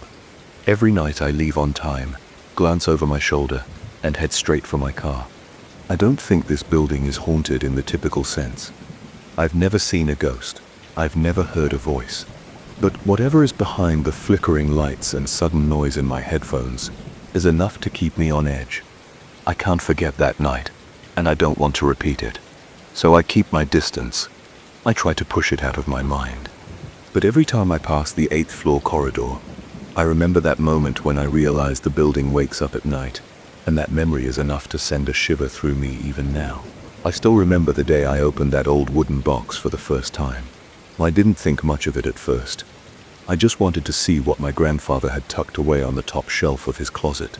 But the moment I saw the chain with the odd pendant, something shifted in me. It wasn't some dramatic moment with thunder outside or anything like that. It was just a moment when I realized that it was the end of the world. It wasn't some dramatic moment with thunder outside or anything like that. I just felt an odd tension in my body, like a small vibration in my hands. Now I wish I had left it all alone. My name is Rick, being 38 years old. I live by myself in a small house just outside of town, and I don't consider myself the superstitious type. My grandfather passed away a few months ago, and I was left with a few old trinkets, stuff with little monetary value, mostly sentimental. Among those items was this box, maybe 8 inches long, 4 inches wide, made of dark wood with a single brass hinge. It looked worn out, like it had been around for decades. I found it on the top shelf of his bedroom closet when I was clearing out his things. Inside, resting on a tiny piece of faded velvet, was that chain with a pendant. It didn't look extraordinary at first. It was just a dull silver color, but when I picked it up I got a weird jolt. It wasn't a strong shock, more like a static zap without any pain. My hand shook for a moment. I brushed it off, thinking maybe I was just tired from cleaning all day. Then I noticed the smell. It was metallic, but not in the usual way. It was stronger, almost sour, like steel that had been sitting in water for too long. I slipped the chain into my pocket without much thought, and took the rest of the items, letters, postcards, an old watch, and some other minor things, out of the house. I placed everything in a cardboard box in my car, and drove home. By the time I arrived, I noticed my pocket felt warm. Not hot enough to alarm me, just warm in a weird way. I chalked it up to my own body heat, or maybe just my imagination. Once I got inside, I set the new box of grandfather's stuff on the kitchen table. I laid out the items. The watch was broken, the letters were old and yellowed, and the postcards were from vacations he took decades ago. Then I pulled out the chain again. I held it in my hand, and there it was, a slight tremble in my fingers. It didn't hurt, but it caught my attention. I tried to look at the pendant more closely, but it had no markings or design that I could see. It was just an oval piece of metal, smooth on both sides. I'm not the kind of person who gets easily scared. I was curious, that's all. So I decided to keep it on the kitchen counter. I left it there while I heated some leftovers in the microwave. But the longer I stayed in that room, the more I felt something off. My ears started ringing, like a faint buzzing. I'd had tinnitus before, but this was different. It came and went in waves. I looked at the chain on the counter, and I swear that buzzing seemed to spike whenever I looked directly at it. Later that night, I had trouble sleeping.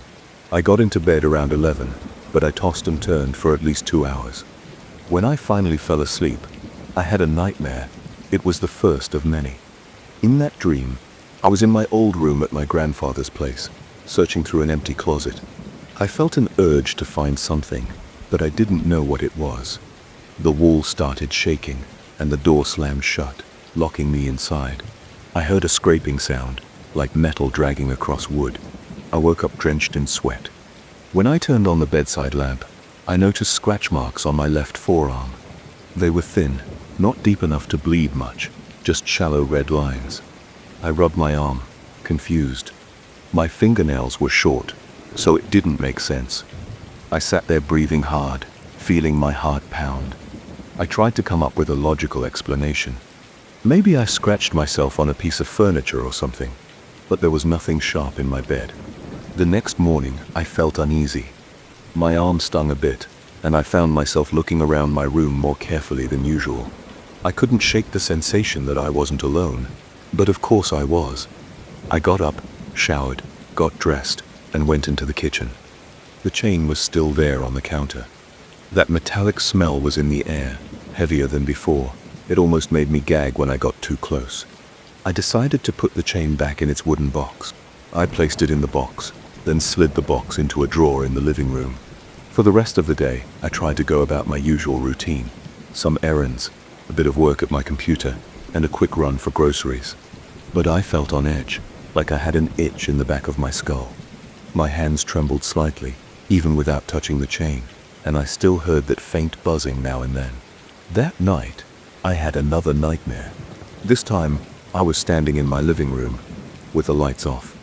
The chain lay on the floor, glowing faintly in the dark. I reached down to pick it up, but my hand wouldn't move as I wanted. Instead, it felt like something guided my hand to grab the pendant. Then, everything went pitch black. I snapped awake. My heart hammered, and I was sweating again. I turned on the light and checked my arms. More scratches, this time on both forearms. They burned when I touched them. I started to worry. I told my friend Marcus about what was happening. We met for coffee the next morning. I showed him the chain, which I had put back in its box, but brought it with me to explain everything. He suggested I just leave it alone.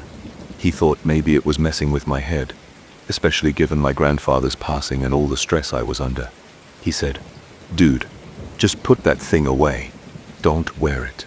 Don't touch it. Keep it locked up." I decided to follow his advice. I left it in its box and put it on the highest shelf in my closet once I got home. But things got worse. Even without touching it, I started hearing strange noises in the house at night. It sounded like soft footsteps on the hardwood floor. Usually around midnight, I'd jump out of bed, rush to the hallway, and turn on the lights. No one was ever there, but the air felt heavier, like a humid day but without the heat. There were times when I stood there, my heart pounding, sure that I saw something move in the corner of my eye. But when I turned, there was nothing. I began to dread going to sleep. The nightmares didn't stop, and every time I woke up, I found new superficial scratches. Some were on my shoulders, some on my back. I tried sleeping with a shirt on, but it made no difference. The marks showed up anyway. My nails were still short, and the angles of the scratches didn't make sense for self-inflicted wounds. I felt my sanity slipping. One night, I decided to investigate every inch of the closet. I took out the box with the chain. I turned on every light in the room. I set the box on the floor and just stared at it, trying to gather the courage to open it. My heart pounded in my chest, and my breathing got shallow. I felt sweat forming on my forehead. I flipped the lid open. The chain sat there, looking dull as ever, but it practically radiated that metallic smell. The buzzing sound grew louder in my ears. My fingertips felt cold. I reached in and grabbed the chain. My hands shook more intensely this time. I held it up close to my face, turning the pendant over, trying to find anything.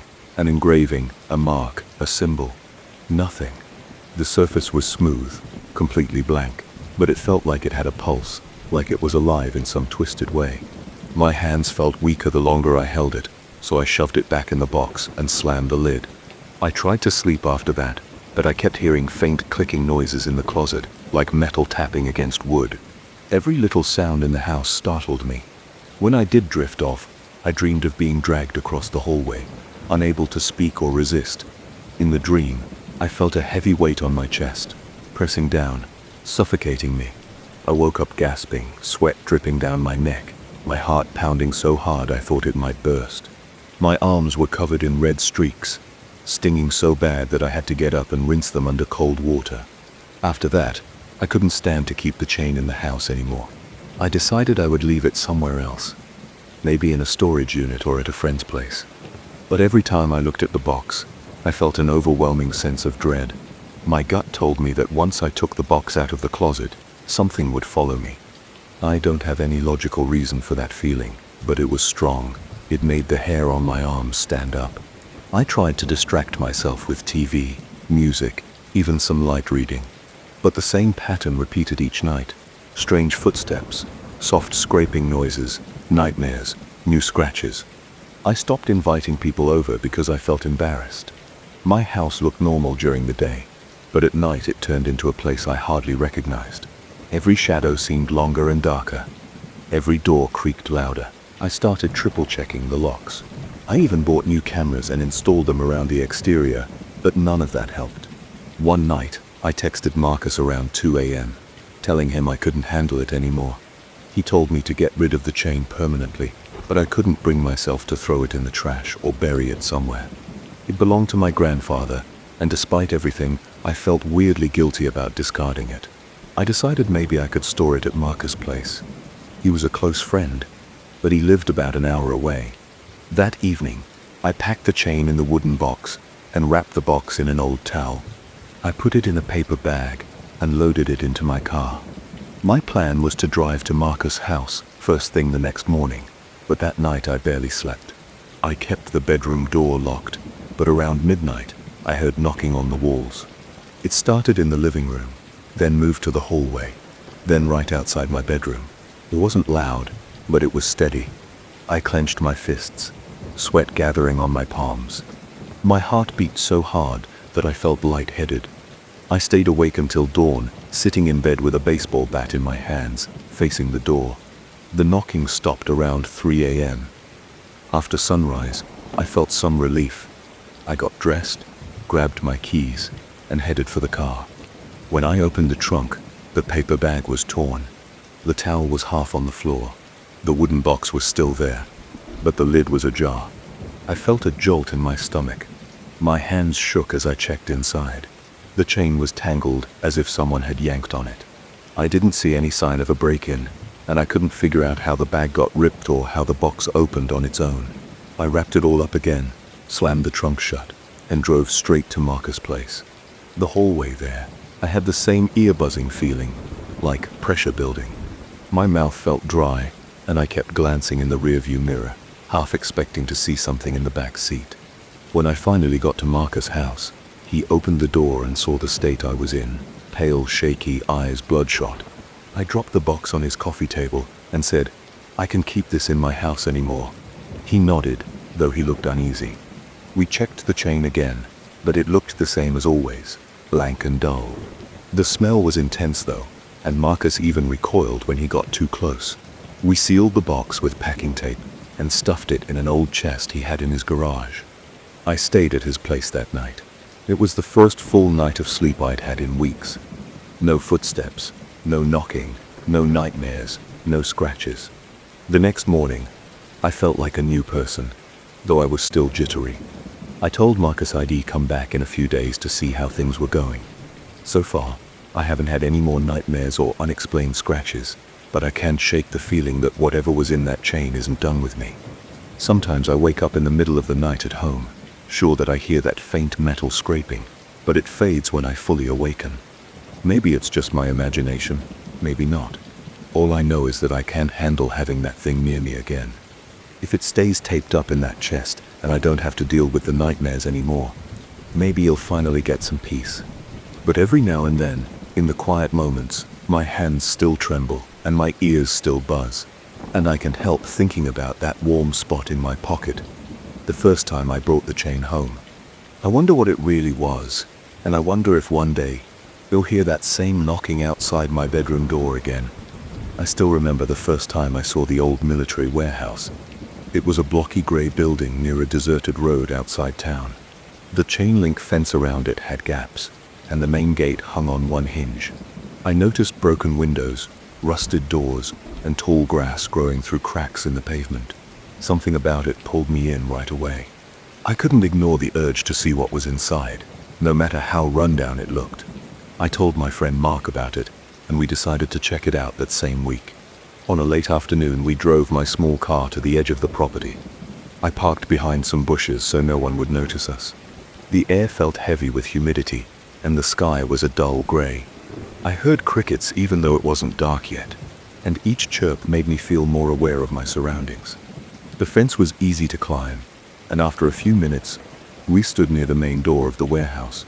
The door was a thick metal slab that had a large dent near the handle. It looked like someone had tried to break it open a long time ago. Mark pressed on it, and it gave way with a screech. We stepped inside. The first thing I noticed was a stale, dusty smell. My nose twitched, and I tried not to breathe too deeply. The floor was concrete, with cracks all over. Empty crates and broken chairs lay scattered around. Some overhead lights were still there, but they were covered in grime and didn't work. The space felt massive, even though most of it was empty. My footsteps echoed when I moved, and that echo made me feel like I wasn't supposed to be there. Mark nudged my shoulder and pointed to the right. There was a narrow hallway leading away from the main area. It had a single flickering emergency light at the far end, but the bulb must have been on its last leg. The hallway walls had peeling paint, and parts of the ceiling looked like they might collapse. I could see water stains and exposed wiring overhead. I felt uneasy, like I was walking into someone's forgotten territory. We passed a few doors that were either locked or blocked by old furniture. One had a sign that said Command Office, but when I tried the handle, it wouldn't budge. We kept going. The deeper we went, the darker it got. I used my phone's flashlight to see. The beam lit up a broken filing cabinet on the floor, scattered papers, and a desk flipped on its side. Mark stayed close behind me. He didn't say much, but I could sense his tension. His breathing was shallow, and he glanced over his shoulder every few seconds. Eventually, we reached a small room with a single table in the center. The ceiling lamp was broken, so it was dim. Only our flashlights lit the area. On the table, there was an old notebook. Its cover was torn, and it looked like it had water damage. I picked it up. The pages were yellow and stained, with handwriting so messy that I could barely read it. I saw random dates, incomplete sentences, and mentions of night patrols. Some lines described strange noises at night. Another part mentioned voices calling to the soldiers on guard duty. I felt a chill run through my arms when I saw the words voices calling. I tried to imagine the scenario, a soldier alone at night, hearing something that sounded like a person speaking, only there was nobody there. My heartbeat sped up. I handed the notebook to Mark so he could see for himself. He frowned at the messy writing and squinted at a passage that described footsteps echoing in the corridors. Then he shut the notebook and handed it back without saying a word. We heard something from down the hall, like a distant thump.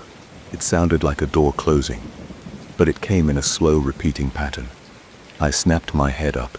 Mark looked at me, and I saw the same question on his face. Who else could be in here? The rhythmic thumping continued for a few seconds, then stopped. My stomach twisted in knots. I tried to convince myself it was just the wind pushing a door. The building was old, and there were plenty of damaged areas. I figured maybe a breeze was coming in from a hole in the wall, causing something to bang back and forth, but I didn't feel any breeze.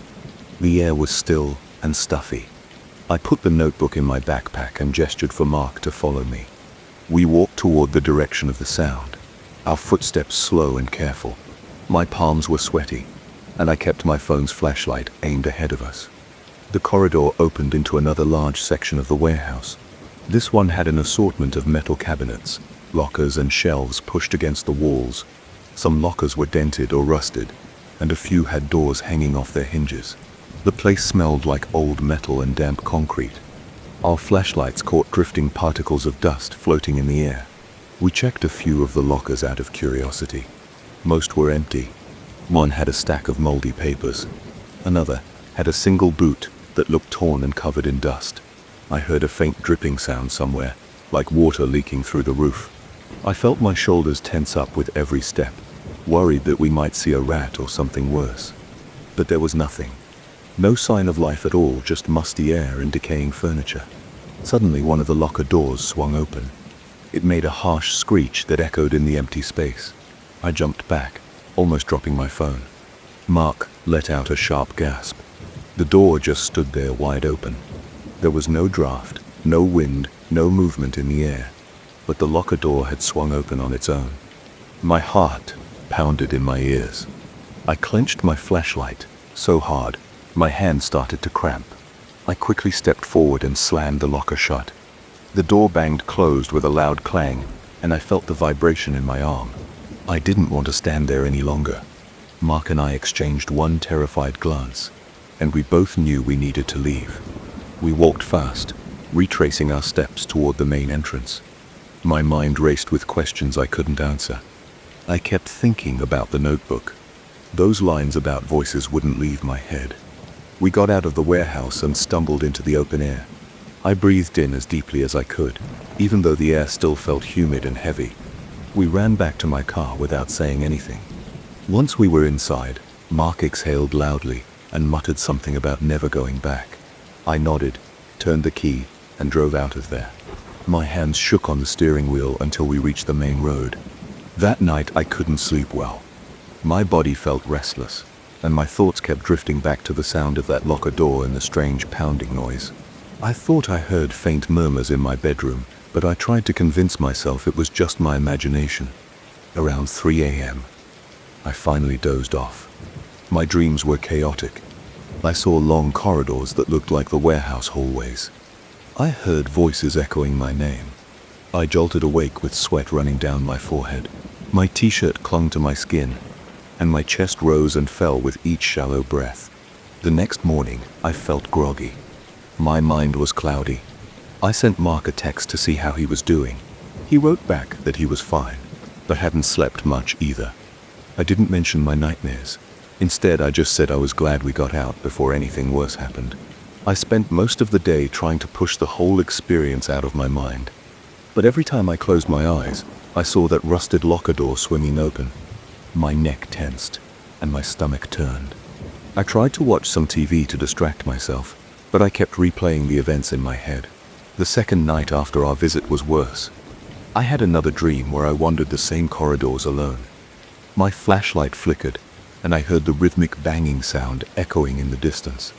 Then I heard whispered voices calling my name. My heart pounded in the dream, and I felt my hands shaking. I saw a faint figure in the shadows, but I couldn't tell who or what it was.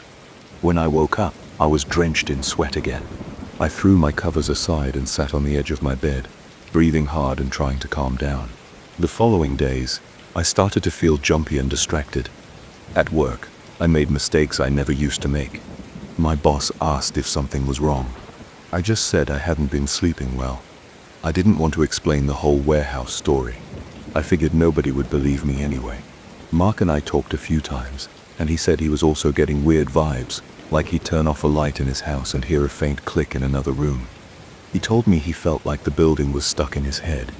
We agreed not to go back there, but we couldn't shake the feeling that the place had somehow clung to us. Every night I lay in bed, dreading the moment when I'd close my eyes. I tried sleeping pills, but they only made my mind hazy. I still dreamt of those corridors, that empty locker, and the banging noise. Sometimes in my dreams I caught glimpses of the old notebook's pages, words scrawled in the same messy handwriting telling me to listen. In those moments my heartbeat would spike, and I'd wake up gasping for air. I'd reach for my phone, but I never wanted to look at the time. It always felt like it was the middle of the night. One evening, I decided to open that notebook again. I pulled it out of my backpack, which I dumped in my closet. It smelled musty, like the warehouse. I felt a wave of nausea just holding it. I turned the brittle pages carefully, shining a small lamp on them so I wouldn't strain my eyes. The text was mostly unreadable, but I saw references to guard duty, cold spots in the halls, and inexplicable knocks. The soldier who wrote it seemed unsettled. He mentioned being afraid to sleep, complaining that he heard voices outside his quarters. I felt my arms trembling as I recognized the same kind of fear I was experiencing now. I thought about throwing the notebook away or burning it, but some part of me hesitated. I feared destroying it might worsen the situation. I know that sounds irrational, but I couldn't help it. My nerves were frayed, and I wasn't thinking clearly. I ended up shoving the notebook back into a drawer and slamming it shut. My stomach churned, and I could feel a cold sweat forming on my forehead. That night, around midnight, I heard a sound in my living room. It sounded like a chair scraping across the floor. My heart raced, and I got out of bed to check.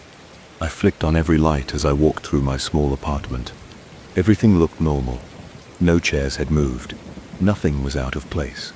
My hands were shaking when I grabbed a glass of water from the kitchen. I drank it in one gulp and realized my breathing was ragged. I forced myself to take slow, deep breaths until I felt somewhat calmer. The next few nights followed the same pattern.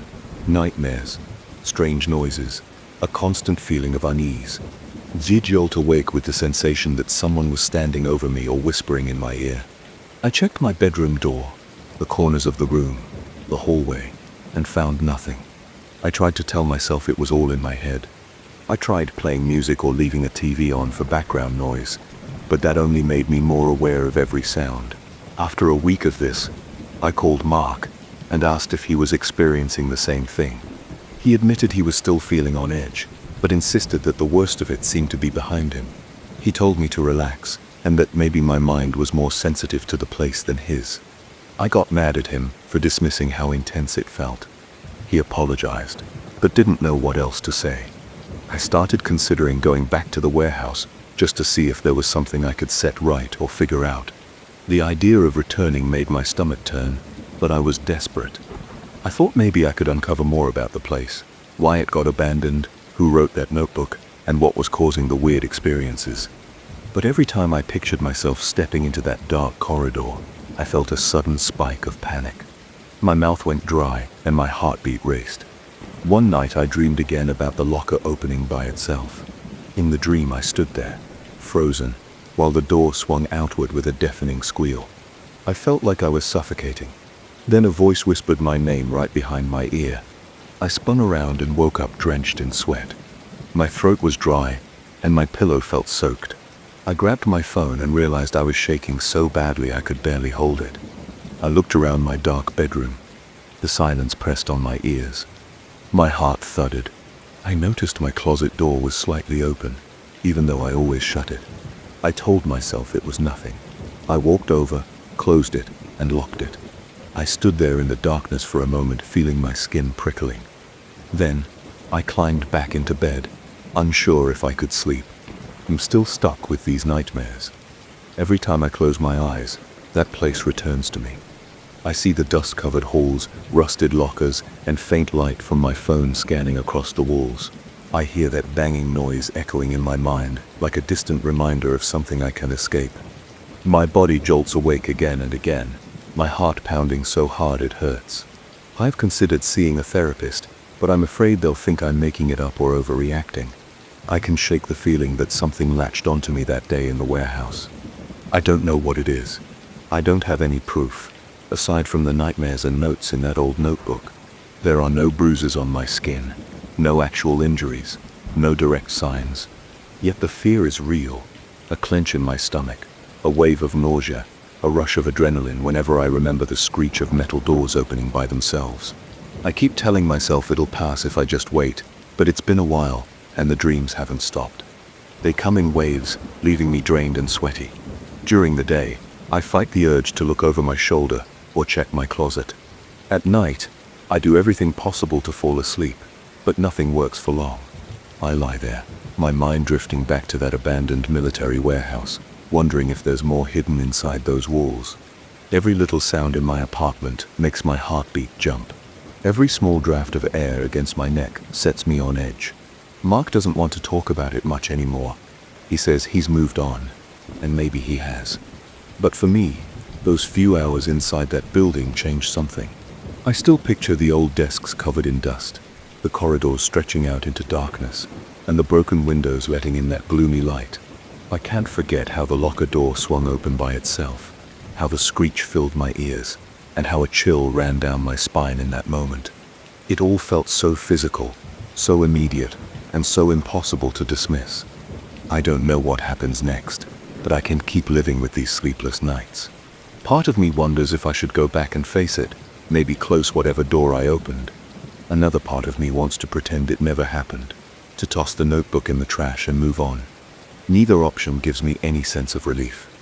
Right now I'm just sitting here, my heart pounding, the memory still fresh, waiting for the next night to fall. And I know when I close my eyes I'll hear those voices again, echoing in the darkness, reminding me of a place I wish I'd never found. I woke up on Saturday at around 3 in the morning because I heard my phone ringing. The sound was muffled. At first I thought I was dreaming. My eyes were half open, and I wasn't sure if that vibration in my ears was real or some leftover noise from whatever I'd been dreaming about. But then it kept going, and I realized it was definitely my phone. I never keep it on my nightstand at night. I place it on my dresser, or sometimes even on the kitchen counter. That night I had left it charging on the far side of my bedroom near the closet. It was far enough that I had to get up, turn on a light, and walk across the room to answer it. I pushed my blanket aside and put my feet on the floor. My head felt heavy, and my eyes stung a bit because I hadn't slept long. I checked the clock on my bedside table, and it said 2:02 a.m. I remember sighing and wondering who could be calling me at that hour. My mind jumped to thoughts of an emergency, but then I realized I didn't hear my usual ringtone. It sounded slightly muted, like someone had thrown a sweater on top of it, or something like that. I walked over, flipped on the small lamp on the shelf, and saw that my phone was indeed under my jacket. I had tossed my jacket over the dresser earlier in the evening, and it must have slid over the phone. That's why the sound was so muffled. I grabbed the phone and looked at the screen. I expected to see a name or at least a number, but the screen was blank.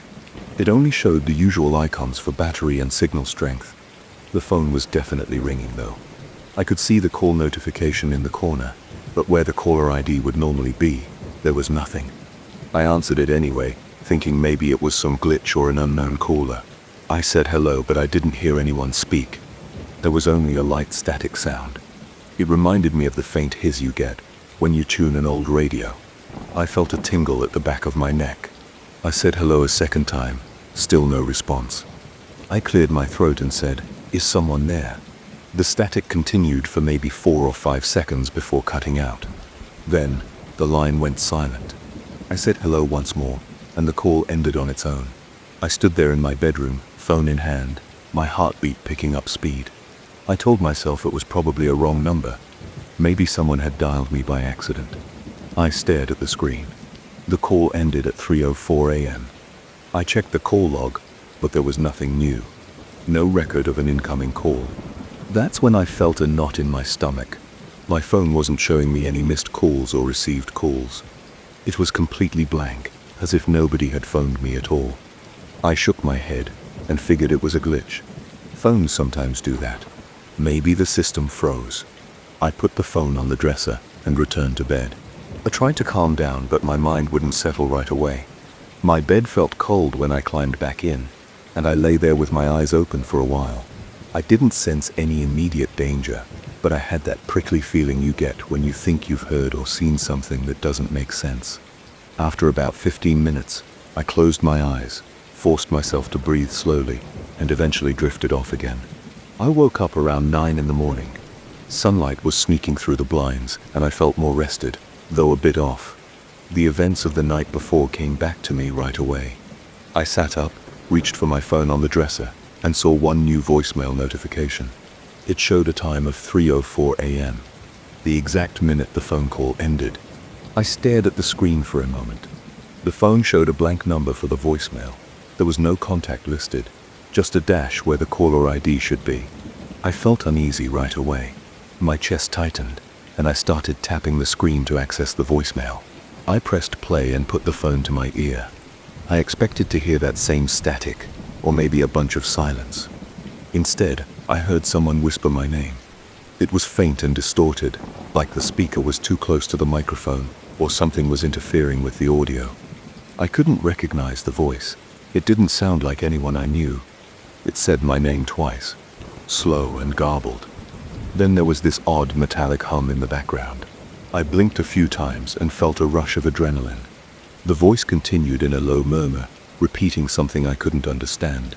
It was English, I think, but the words were broken. It sounded like the voice was trying to say my name again, but kept trailing off.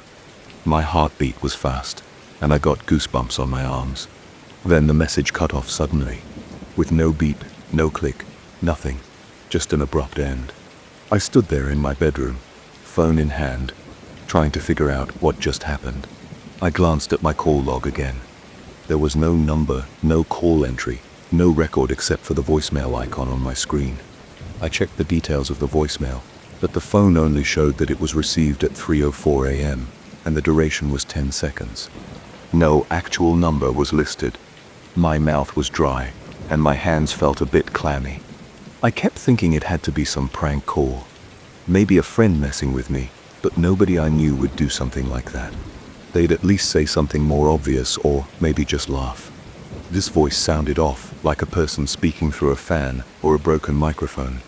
I replayed the voicemail once more, holding the phone in front of me this time, so I could see if the progress bar revealed anything. It sounded just as strange the second time, and I still couldn't make out the words after my name. That metallic noise in the background made me feel uneasy, like there was some machinery behind the speaker. I decided to delete the voicemail because it was too creepy, and I didn't want to keep listening to it. I felt like I was doing something final, like removing evidence, but I didn't want it on my phone. The second I deleted it, I immediately regretted not saving a copy, but my gut reaction told me to get rid of it. My body was tense, and my heart was still pounding. I went to the bathroom, splashed water on my face, and just tried to breathe. I made some coffee in the kitchen, trying to shake off the nerves. The coffee machine made its usual gurgling sounds, and the smell was comforting. I sat in a chair by the window and stared at my phone. I checked my recent calls again to see if maybe the record had updated. Nothing. I called my carrier's automated line to see if there was any mention of a voicemail or call between 3 and 4 a.m. The system told me I had no new messages, no mention of the one I received or deleted. It was as if it never existed. I started to feel paranoid. I walked around my place, checking the doors and windows. Everything was locked. I tried to think of how someone would get hold of my number and do something like this. My number isn't listed publicly. It felt like it had to be a mistake, but the fact that the person on the voicemail whispered my name confirmed it was meant for me. That realization made me uneasy. I tried to rationalize it. Maybe it was a weird telemarketer system glitch, or some random stranger with a phone problem, or maybe a messed up automated message, but none of that made sense. Nobody uses an automated system to whisper names in the middle of the night. I put my phone in my pocket and decided to get out of the apartment for a while. I grabbed my keys, left, and went to get a quick breakfast at a diner down the street. It was noisy in there. People chatted at tables, silverware clinked against plates, and the smell of bacon and coffee filled the air. Even though it was comforting to be around other people, I couldn't shake the anxiety. I kept checking my phone to make sure there were no more calls. I felt my stomach twist when I thought about the voice. It kept echoing in my head. I tried to distract myself by focusing on my meal. I ate some eggs and toast, but the food tasted bland. My mind was somewhere else. After a while, I paid my bill and left. When I got outside, my phone buzzed with a text message. I felt a flash of alarm in my chest, but it was just a friend asking if I wanted to watch a game later. I typed a quick reply, telling him I might join. Then I stood on the sidewalk, feeling the phone in my hand, remembering the voicemail. I told myself not to dwell on it. I told myself it was a one-time thing. I went back home and spent some time cleaning up my living room. I put music on my speaker to fill the silence. The more I moved around, the easier it was to push away that uncomfortable feeling. I vacuumed, wiped down surfaces, and dusted a few shelves. But every time I paused, I'd think about that call. Around noon, I decided to test my phone by calling my own number from a landline I still keep for work. My cell phone rang normally. The caller ID displayed the correct number. I left myself a voicemail, and everything functioned like it should. That made me wonder how that unknown call from earlier managed to leave no trace besides a voicemail that quickly vanished. In the afternoon, I called my carrier's support line. I told the representative I had gotten a strange call that wasn't in my logs. The guy on the phone sounded confused. He pulled up my account records. He said he didn't see any calls around 3 in the morning. I asked if voicemails could appear without an associated call record. He said it's not supposed to happen. He checked a few more things and told me everything looked normal. I thanked him and hung up. My mouth felt dry, and I could hear my heart pounding in my ears again. The rational part of my mind told me it was a tech glitch. Still, I couldn't shake the feeling that someone had managed to do this deliberately. The day went on. I had lunch at home, watched some TV, and tried to relax. My phone didn't ring again. I turned it off once just to reset it, then turned it back on, and checked the voicemail box again. No new messages. I even checked the trash folder for deleted messages. It was empty. There was no trace of that distorted whisper saying my name. By early evening, I got a little restless. I stepped outside, walked around my block, and tried to clear my head. My neighborhood is usually calm on weekends, and I saw a few neighbors walking their dogs or chatting by the sidewalk. The normalcy around me felt reassuring, but every so often I'd check my phone. I'd scroll through the call history, and it was the same list of incoming and outgoing calls from the day before. Nothing new or strange. I headed back inside, made a simple dinner, and tried to watch a movie. My body felt tense, my back ached from how rigidly I was sitting. My thoughts kept going back to that voicemail. I worried it might happen again that night. I considered turning off my phone completely, but I also worried in case there was a real emergency. I didn't want to be cut off from important calls, so I turned the ringer volume way down, set the phone to vibrate, and left it on the dresser across the room. I tried to go to sleep at around 11, though I wasn't that tired yet. My mind was still racing. When I turned off the lights, I lay in bed staring at the shadows on the ceiling. I tried to calm myself by focusing on my breathing. I could hear every small noise, like the hum of the refrigerator in the next room. Normally, I fall asleep pretty easily, but that night I was wide awake. My eyes darted to the dresser where my phone rested. I wondered if I'd hear that muffled ring again in the middle of the night. Eventually I fell asleep, though I'm not sure what time it was when my eyes finally closed. I slept in fits, waking up every so often to see if my phone was lighting up. At one point, I sat up and checked the time. It was around 2:45 a.m. I was sweaty, and my heart was pounding. My phone was still dark and silent. I forced myself to lie back down, my pulse thumping in my chest. I kept thinking about the distorted voice repeating my name. The night passed without any more calls. In the morning, I checked my phone, and there was nothing new, no missed calls, no voicemails, no texts. I felt relieved, but also uneasy. I don't know who or what caused that call at 3 in the morning. I don't know why the number never appeared in my logs. I haven't heard from that caller again, but I can shake the memory of that strange whisper, the sound of my name buried under that metallic noise. It makes my skin crawl just thinking about it. That's all that happened. I don't have a neat explanation. I haven't changed my phone number yet, but I've thought about it. Sometimes late at night, I get a small ache in my chest when I remember that whisper.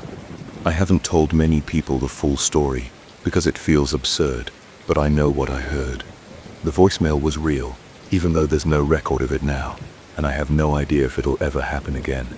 For now, I keep charging my phone across the room. Sometimes I even leave it in the living room, but no matter where it is, I still worry about hearing that muffled ring in the dark. I was brushing my teeth one night when I heard a faint tapping coming from somewhere near the kitchen. It was past midnight, and the rest of my apartment felt quiet and still. I shut off the faucet, stood there, and listened.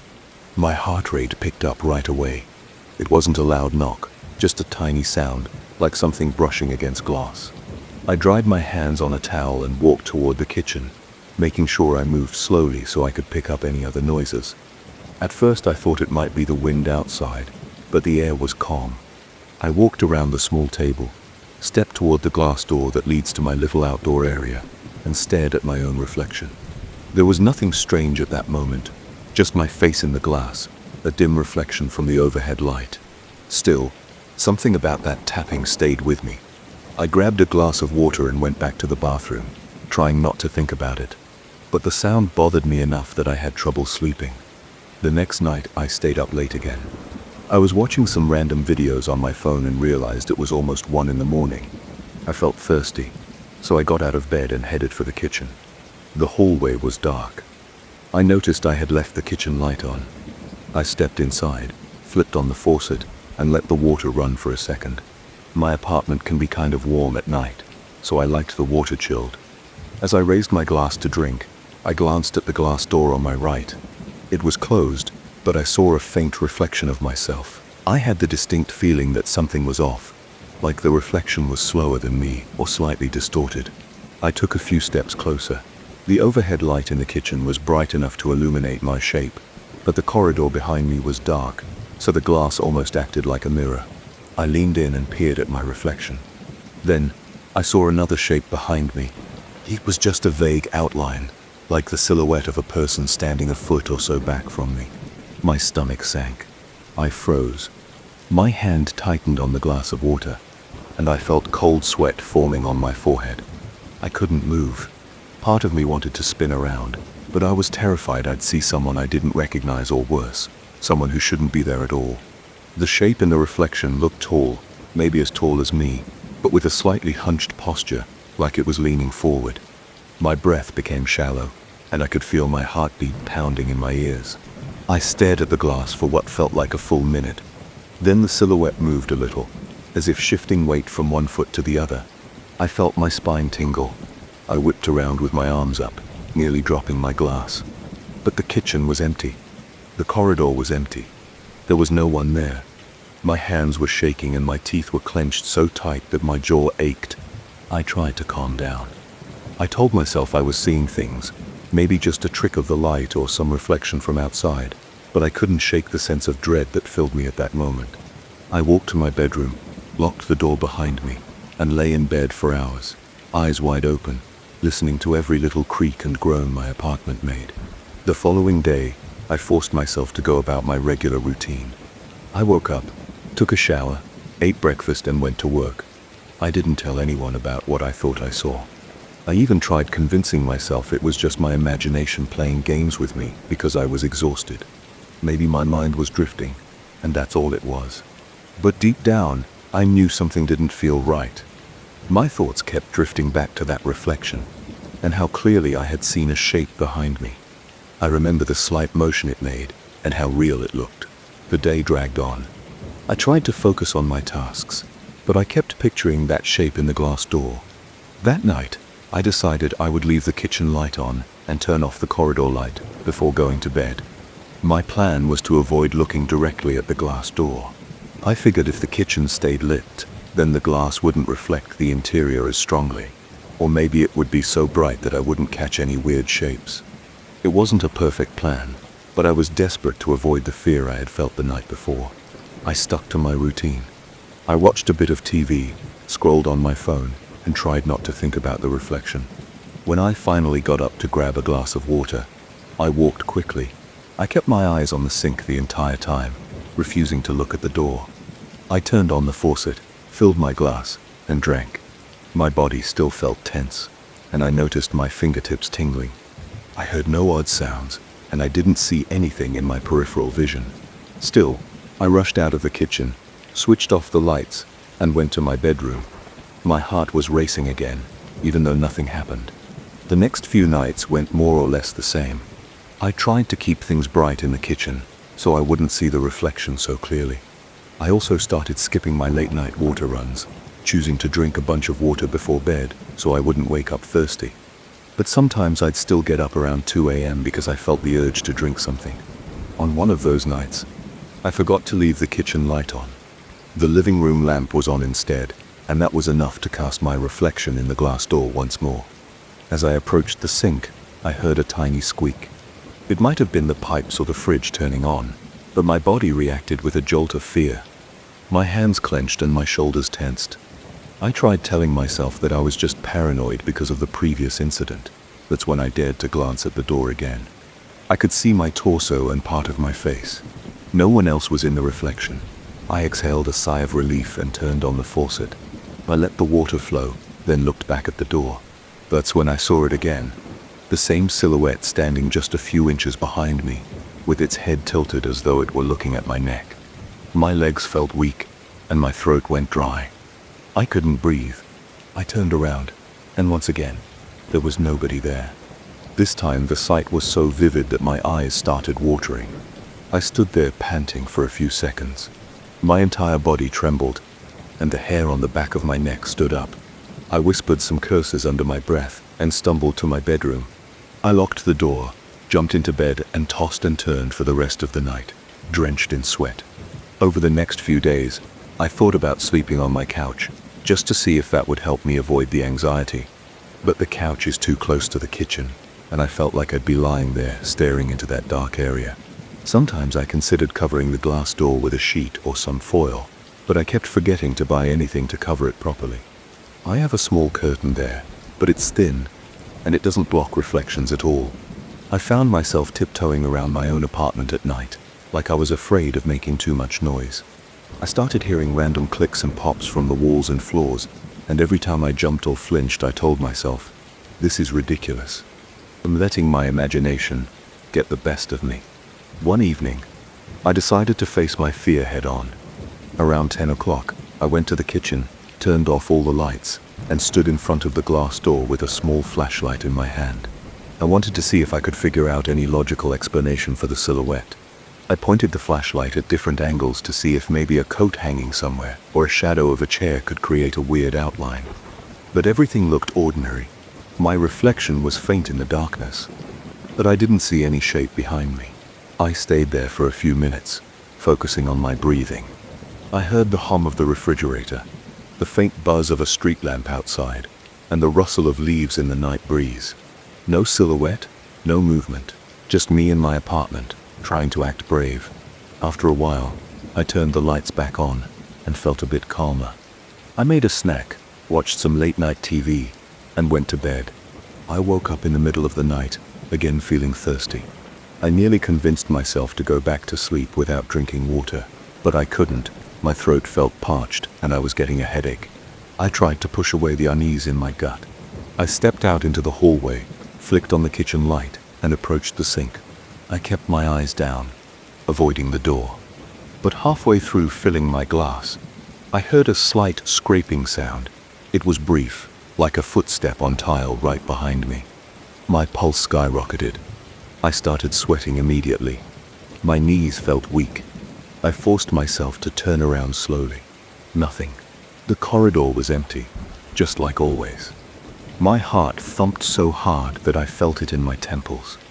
I looked at the glass door anyway. My reflection was there, but no silhouette. I gulped down the water, nearly choking on it. Then I hurried back to my room and shut the door. I could barely sleep for the rest of the night. My mind raced, trying to figure out if there was some intruder hiding somewhere or if I was losing it. But I never heard another sound. Days passed. I started closing the curtains earlier in the evening, but that thin fabric didn't help much. Whenever I walked by the door at night, I caught a glimpse of my own shape in the glass, and I felt that same old prickling on my skin, like I was being watched. Sometimes, out of the corner of my eye, I thought I saw a flicker of movement behind me, but I never had the courage to stare for too long. I just moved on, poured my water, and left as quickly as I could. There was a time when I considered inviting a friend over, just so I wouldn't be alone at night. But I felt embarrassed.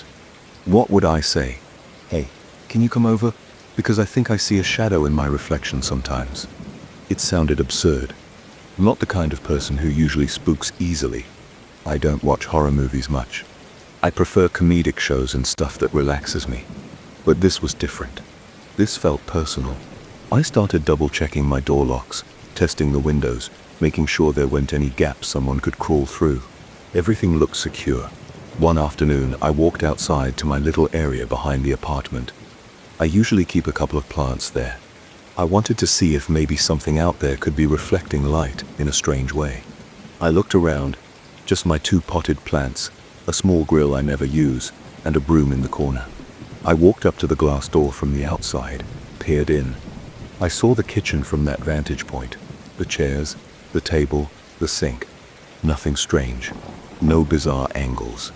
No weird smudges on the door that might cause illusions. It all looked normal. I felt a chill as I imagined how I must look from inside when I see that silhouette. The idea of something being behind me still gnawed at my mind. That night, I decided to keep all the lights on while I went about my usual routine. Every time I approached the kitchen, I felt a ball of tension in my stomach. I poured water, forcing myself to look straight ahead at the sink. My ears were on high alert, trying to catch any unusual noise. All I heard was my own breathing and the faint traffic outside. It was unnerving how quiet the apartment got. Once I finished drinking, I turned off the faucet and moved away fast. I could feel sweat on my palms. The next day, I left work early. I bought a heavier curtain for the door, one that was supposed to block outside light and reduce any reflection. When I got home, I installed it. The material was thick, and it covered almost the entire glass. I figured this might solve the problem once and for all. That night, I walked into the kitchen without feeling nervous. I poured my water, glanced at the curtain, and felt relieved. I couldn't see my reflection in the glass anymore. I felt like celebrating this small victory. I watched TV, relaxed a bit, and went to bed around midnight. But sometime in the middle of the night, I woke up again. My mouth was dry, and I felt a bit sweaty. I hesitated, but I had no choice. I needed a drink. I headed to the kitchen, turned on the light, and saw that the curtain was pulled slightly to one side. A few inches of glass were exposed. Maybe I hadn't secured it properly, or maybe I brushed it by accident earlier. My gut tightened. I walked over, took a breath, and reached for the curtain to pull it shut. Then I caught a glimpse of my face in the uncovered part of the glass. Behind my face, there was the silhouette again, that same hunched shape leaning forward. My arms felt weak, and my chest got tight. I almost dropped my glass. I forced myself to yank the curtain closed. My breathing was heavy and ragged. I stood there, staring at the curtain, not daring to open it again. After a few seconds, I stumbled back to my bedroom. My hands trembled so badly that I spilled water on the floor. I locked myself in, lay down in bed, and just stared at the ceiling, listening to my heart hammer in my chest.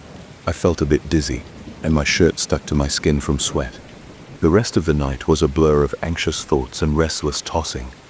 Every time I closed my eyes, I pictured that shape behind me, almost touching my back. I haven't moved out of this apartment. The Wolfers is still here. I still have that same kitchen, that same door. Most nights I keep the heavy curtain drawn all the way. Sometimes I stack boxes in front of it so the curtain can slide open by itself. I try not to think about it, but every once in a while I wake up thirsty and I have to go out there. My heart pounds and the hair on my arm stands on end. I haven't seen the silhouette lately, but I feel its presence.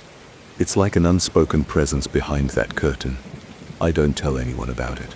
Maybe I'll move out one day, or maybe I'll get used to living with this gnawing sense that someone, or something, is watching me from inside the glass.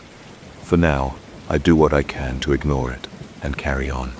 But every time I catch my reflection anywhere in this place, I brace myself for the possibility that I'm not alone. And deep down I suspect that presence is still there, silently waiting. Last Thursday night, I was in the parking garage beneath the building where I work, and something happened that I still can't fully explain. I'm a practical guy, and I don't scare easily. But when I heard that voice echo through the concrete corridors, I felt a chill rush through my entire body. I want to tell you what happened step by step without dressing it up. I need to get this off my chest. I work in a tall office building downtown. The place has a sub-basement used for parking and storing cleaning supplies, old boxes, and spare equipment. It's not exactly welcoming. The walls are gray, the ceiling is low, and the overhead fluorescent lights buzz whenever you turn them on. There's a constant smell of damp concrete and car exhaust. When you speak or move down there, your voice bounces off the walls like it's searching for a way out. That night, around 8 o'clock, I realized I had forgotten to double-check a circuit in the electrical panel. The building had been experiencing random flickers earlier that day, and my boss asked me to make sure the breakers were fine before I left. Normally, I would have done it right away, but I got caught up finishing reports. By the time I remembered, almost everyone else had gone home. I could have left it for the next morning, but I wanted to be thorough. So, I took the elevator down to the garage level, then walked to the far set of stairs that led to the sub-basement.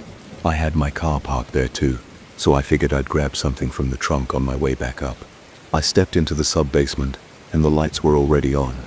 That struck me as odd, because usually they're on timers or set to motion sensors that shut off after a while. Still, I didn't think much of it.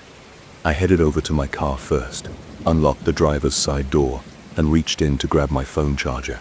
I always keep a spare in the glove compartment. Then, just out of habit, I turned the engine over for a second to check my gas level. I was planning to refuel in the morning, and I wanted to make sure I had enough for the next day. After I switched off the ignition, I heard a faint voice, like it was coming from behind one of the rows of parked cars. It said, "Hey, is anyone there?" in a low, distant tone. For a split second, I thought it was the echo of my own noise, but I hadn't spoken. I sat there in the driver's seat, engine off.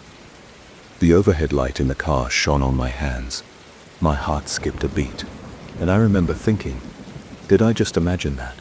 I got out of the car and shut the door. The sound of the car door echoed around me. I stood still, holding my breath for a moment, listening for any movement. The sub-basement was silent, except for the faint hum of the fluorescent lights. I was sure I'd heard someone call out, but I couldn't see anyone. The place is mostly open, with a few columns, some stacked boxes, and parked vehicles scattered around. If there was another person there, I should have been able to spot them pretty quickly. "Hello?" I called out. My voice bounced off the concrete walls. "Hello? Hello?" Then, after a pause, I heard something respond. It sounded like a distorted version of my own voice, but the words got jumbled. Maybe it was the echo, but it wasn't matching the exact timing of my own echo. It came from somewhere near the back, like behind the storage shelves, where extra paint cans and dusty boxes are kept. I felt a creeping sense of unease. My scalp tingled, and I gripped my phone charger in my hand as if it could defend me from whatever was out there. I forced myself to walk forward. I told myself I was just hearing the echoes in a weird way, and that the sub-basement's acoustics can sometimes play tricks on you. I'd experienced echoes down there before, but never like this. I stepped around a parked delivery van, trying not to let my footsteps click too loudly on the concrete. Each time my shoe made contact with the floor, the echo went in several directions, creating that faint hollow sound that lingered too long. As I approached the far corner, I noticed a flicker in one of the lights overhead. It flashed for a second, leaving an afterimage in my vision. Then I heard the voice again. It came out of the shadows, repeating something close to what I'd just said earlier, but out of order. It sounded like it was trying to mimic me, but got stuck halfway. I heard, "Hello, Annie is there." The words were scrambled, as if someone had recorded me and hit the wrong playback speed. My hands started sweating. I felt my shirt clinging to my back, and my pulse picked up.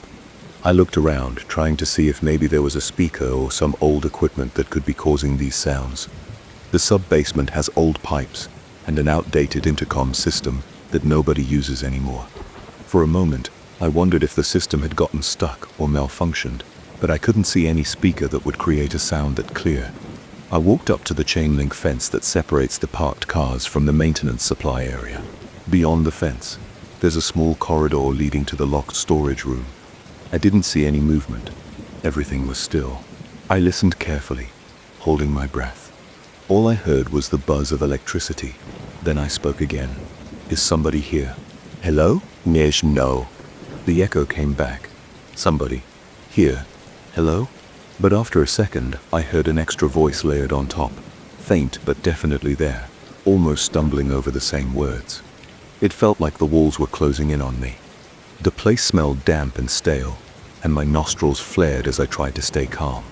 My throat went dry. I told myself it had to be an echo, but I'd never heard an echo that repeated the same phrase more than once. I took another step forward, and then realized the voice was coming from multiple directions at the same time. It wasn't just bouncing in one corridor. It seemed like it was popping up in 3 or 4 places. It was faint, but I could sense it circling around me. I felt a sudden wave of claustrophobia, like I couldn't get enough air. My mind raced. There had to be a logical explanation, maybe pipes in the walls or some kind of weird resonance. I stood there scanning the area. Nothing moved. All the cars were still, and there was no one else in sight. I decided I'd had enough. I still needed to check the electrical panel, but my nerves were on edge. I hurried toward the back wall where the panel was located. It's a gray metal box with large switches and rows of breakers. I opened it, looked at the rows of numbers and labels, and tried to focus on the task. I flipped the switch I was supposed to check, verifying that the circuit wasn't tripped. Everything looked okay, so I shut it. My hand was trembling though. I could hear my breathing echo in my ears. Then, without warning, I heard a loud thump. It sounded like something fell or got knocked over behind me.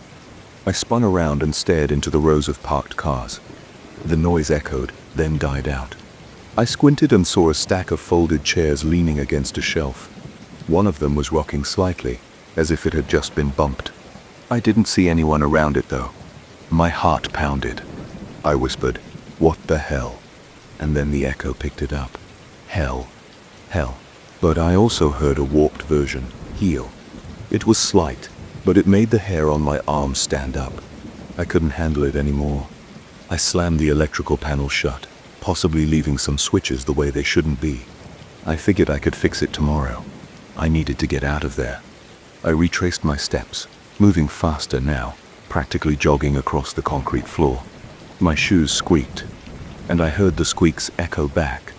At the same time, there were fragments of the voice calling out words I'd said earlier. Someone, there. Hello? What the hell? It was like the place was recording me and spitting back random pieces of my own speech. As I passed my car, I considered jumping in and driving out, but I realized I'd have to open the heavy garage gate from inside the security booth. That booth is on the upper level, next to the building entrance. I didn't want to risk fumbling with the controls if that strange voice was still following me, so I decided to use the stairs to get up to the main lobby. Once I reached the bottom of the stairwell, I looked back one last time. The sub-basement stretched out in front of me like some big concrete maze. The fluorescent lights flickered. I thought I saw a shape moving between cars, but it was probably just my own reflection bouncing off a window. I took the stairs 2 at a time.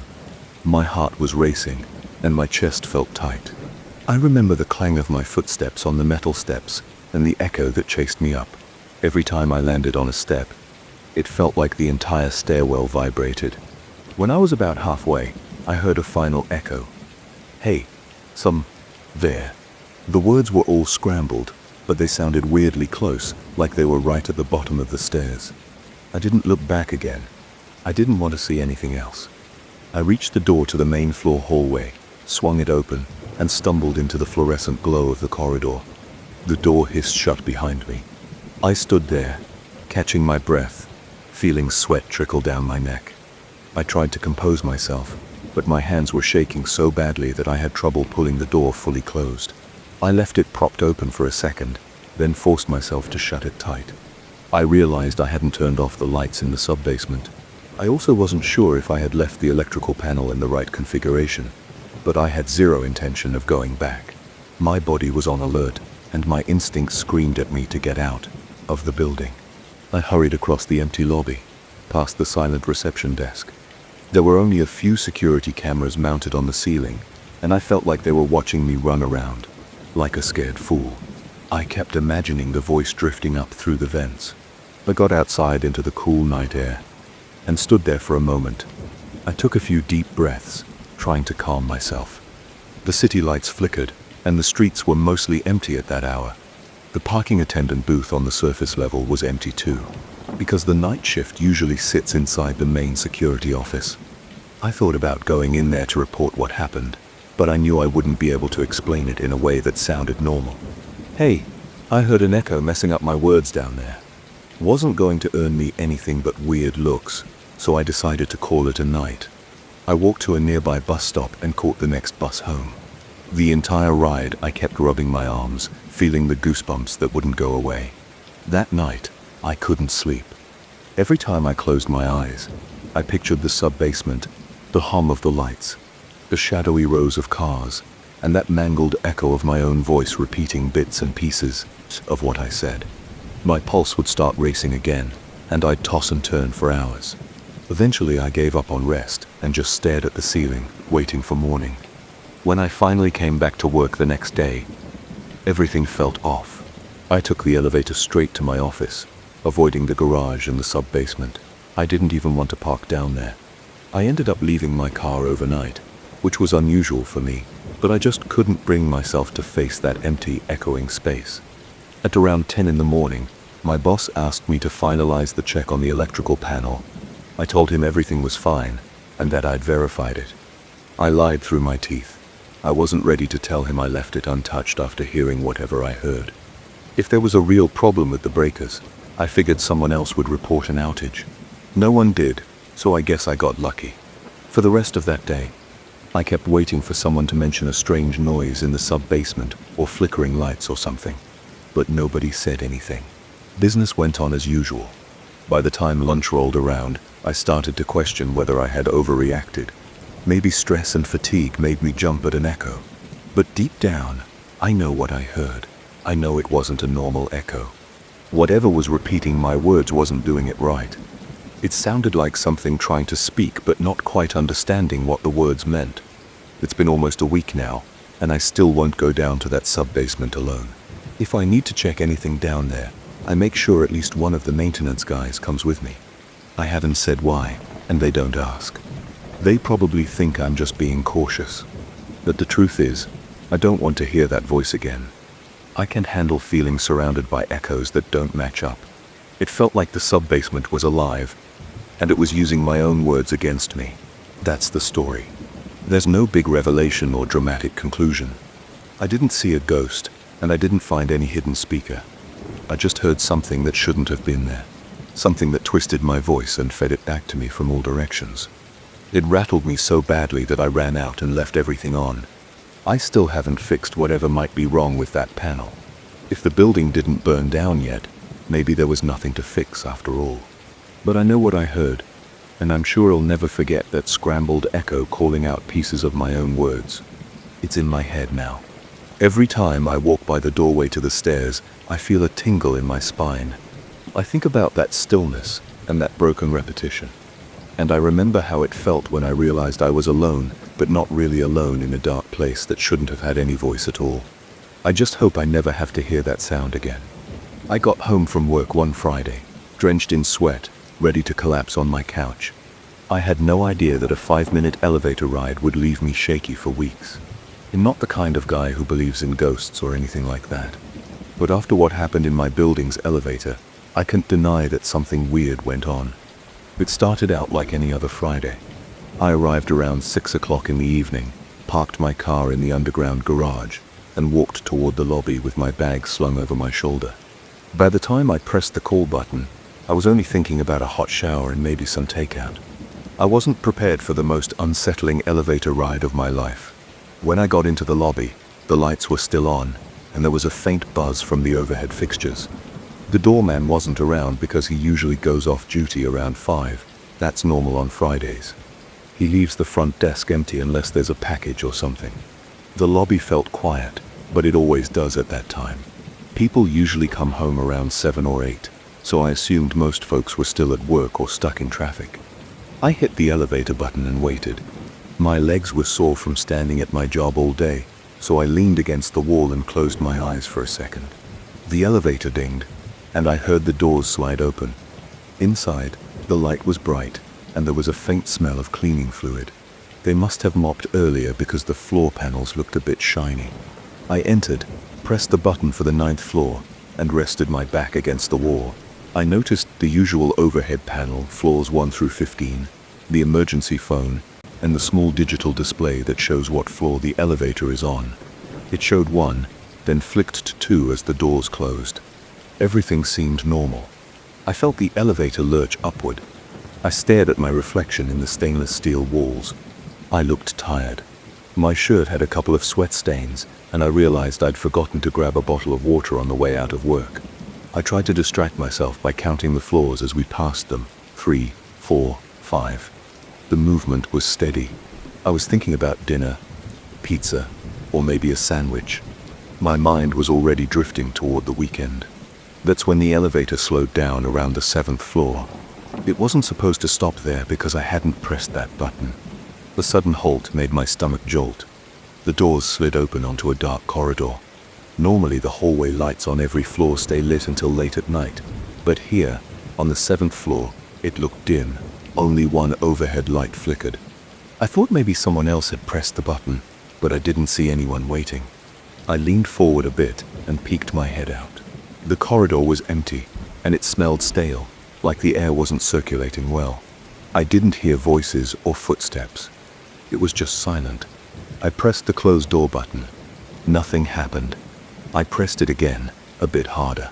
Still nothing. I stepped back, trying to keep a lid on my irritation. I said, "Come on," under my breath. It wasn't really fear at first, just annoyance. Then a strange chill passed through the cabin. The temperature dropped in a matter of seconds. My skin tightened, and I felt goosebumps on my arms. I heard a faint sound like someone stepping on the elevator's threshold. It reminded me of a shoe scraping against metal. My heart picked up speed. I looked at the doorway, expecting to see a neighbor, or maybe a stranger. But the doorway was empty. The corridor was still dark. I stood there listening. My breath got shallow. I couldn't see anyone, but it felt like there was a presence right next to me. I pressed the closed door button repeatedly. My pulse thumped in my ears. The elevator doors finally started to slide shut, but it happened so slowly that I almost felt stuck in time. I kept my finger on that button, not wanting the doors to get stuck again. As they closed, I heard what sounded like soft footsteps inside the elevator behind me, but I was alone. My hands felt clammy, and my mind raced. I turned around, expecting to see somebody. There was no one there. The elevator door sealed shut, and I felt another lurch as the car resumed moving upward. The overhead display switched from 7 to 8. My heart was pounding.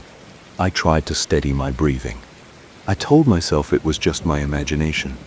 Maybe the elevator's air conditioning made the sudden cold. Maybe I heard the building's pipes or some mechanical noise. But my gut told me something else was going on. When it reached the 9th floor, the doors opened normally. I rushed out. I didn't even wait for them to open fully. I squeezed through the gap and stepped onto my floor. The hallway there was well lit. The usual smell of old carpet and faint cleaning products was reassuring. My apartment door was just down the hall. Before I headed that way, I glanced back at the elevator. I saw the display above the doors. It flickered, then showed 7. The doors slid shut without me. I felt a chill run down my spine. There was no reason for it to go back down to the 7th floor. No one had come aboard after me. No one else pressed any button. I stood there, confused and spooked. Finally, I walked to my door and fumbled with my keys. My hands were shaking, and I struggled to fit the key into the lock. Inside my apartment, I dropped my bag on the floor and tossed my keys on the kitchen counter. I locked the door behind me, then leaned against it for a moment. My chest felt tight. I could still feel the cold in my bones. My shirt was damp with sweat. I turned on all the lights in the apartment. I went to the bathroom, splashed some water on my face, and stared at myself in the mirror. I looked pale. My eyes were a bit bloodshot from the long day. I tried to tell myself I was just exhausted and letting my mind play tricks on me. but the memory of those footsteps wouldn't go away. I changed clothes, grabbed my phone, and sat on the couch. Part of me wanted to text a friend about what just happened, but I felt silly. How do you explain hearing invisible footsteps in an elevator? I didn't want to sound paranoid or ridiculous. I thought about calling the building manager to report a malfunction. But what would I say? That the elevator stopped on the 7th floor. The doors got stuck for a while, and I felt cold. That's not exactly a concrete complaint. I decided to order takeout to distract myself. While I waited for the delivery, I tried to watch TV. My mind kept wandering back to the elevator. Every time my thoughts returned to that moment, my heart rate kicked up again. The memory of that corridor, so dark and empty, made my skin crawl. I wondered if the lights were broken on that floor, or if someone had turned them off. After dinner, I tried to sleep early, but as I lay in bed, my thoughts kept drifting to the silent corridor. I replayed the moment the doors refused to close. I remembered the sudden cold. I recalled the sound of footsteps. It was like a single step or two right behind me. I kept telling myself it must have been the air pressure or a mechanical noise, but I couldn't shake the feeling that someone was there. I finally fell asleep around midnight, but it wasn't restful. The next morning, I woke up feeling stiff. My neck was tense from tossing and turning. I had errands to run, including a grocery trip. I tried not to dwell on the elevator. When I left my apartment, I walked down to the 8th floor using the stairs. Then, out of habit, I headed to the elevator on the 8th floor. But before I pressed the button, I remembered last night. I hesitated for a second. I shrugged it off and told myself it was just one weird incident. Then I pressed the button. The elevator arrived empty. I stepped in, pressed G for the garage level, and waited. My palms started to sweat. I watched the floors go down. 7, 6, 5. I tensed up as we passed the 7th floor, but this time it didn't stop. It kept going down to the ground floor.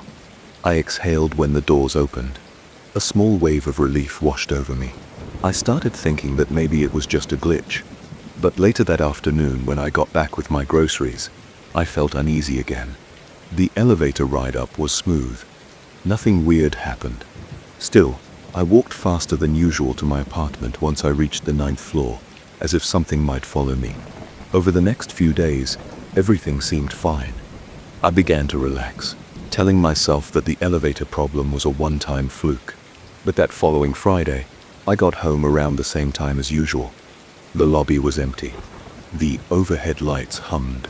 I walked to the elevator, pressed the button, and waited. The same mechanical ding announced the arrival.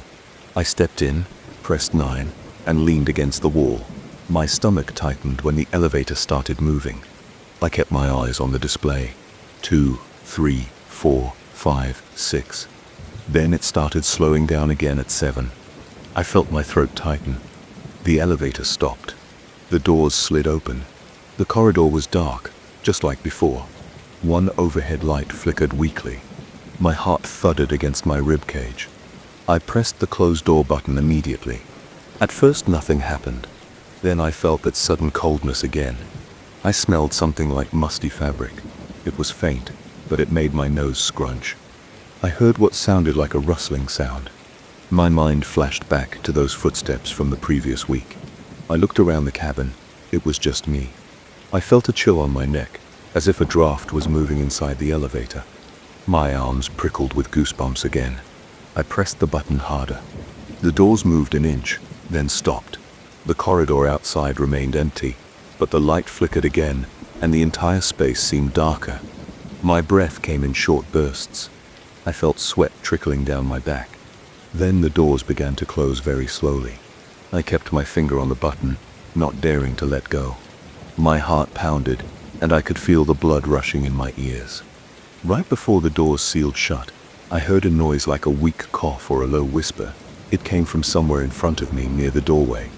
I froze. The door finished closing, and the elevator jerked, continuing its trip to the 9th floor. My legs felt numb. I could barely stand. The overhead display changed from 7 to 8, then to 9.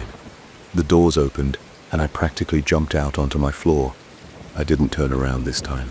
I hurried to my apartment. unlocked the door, and closed it behind me. My heart was pounding so hard, I thought it might burst. My hands trembled when I tried to lock the deadbolt. Eventually, it clicked into place. I dropped my stuff on the floor again and went straight to the bathroom to splash water on my face. My reflection was tense, my eyes wide. I felt the same tension as the week before, but this time it was worse. There was no denying that the elevator was acting strange. The 7th floor corridor shouldn't be that dark. The elevator shouldn't be stopping there if no button was pressed. And I definitely shouldn't be hearing sounds like footsteps or whispers when I'm the only person in the elevator. That night, I hardly slept. I kept thinking about what might be causing this. Maybe the 7th floor had some electrical issue. Maybe the motion sensors were broken, and it triggered the elevator to stop. That didn't explain the cold gusts of air, or the sounds of someone stepping into the cabin. I didn't have a logical explanation, and that made it worse. The following week, I started taking the stairs more often. It's not pleasant to climb 9 floors, especially after a long workday, but I preferred the burning in my legs over the chill I felt on that elevator. Sometimes, if I saw another tenant waiting for the elevator, I'd hop on with them. I didn't want to ride it alone. When people asked me why I was using the stairs, I made excuses like, I'm trying to get more exercise or it's part of my new routine. I didn't want anyone to think I was losing my mind. I still go home around 6 every night.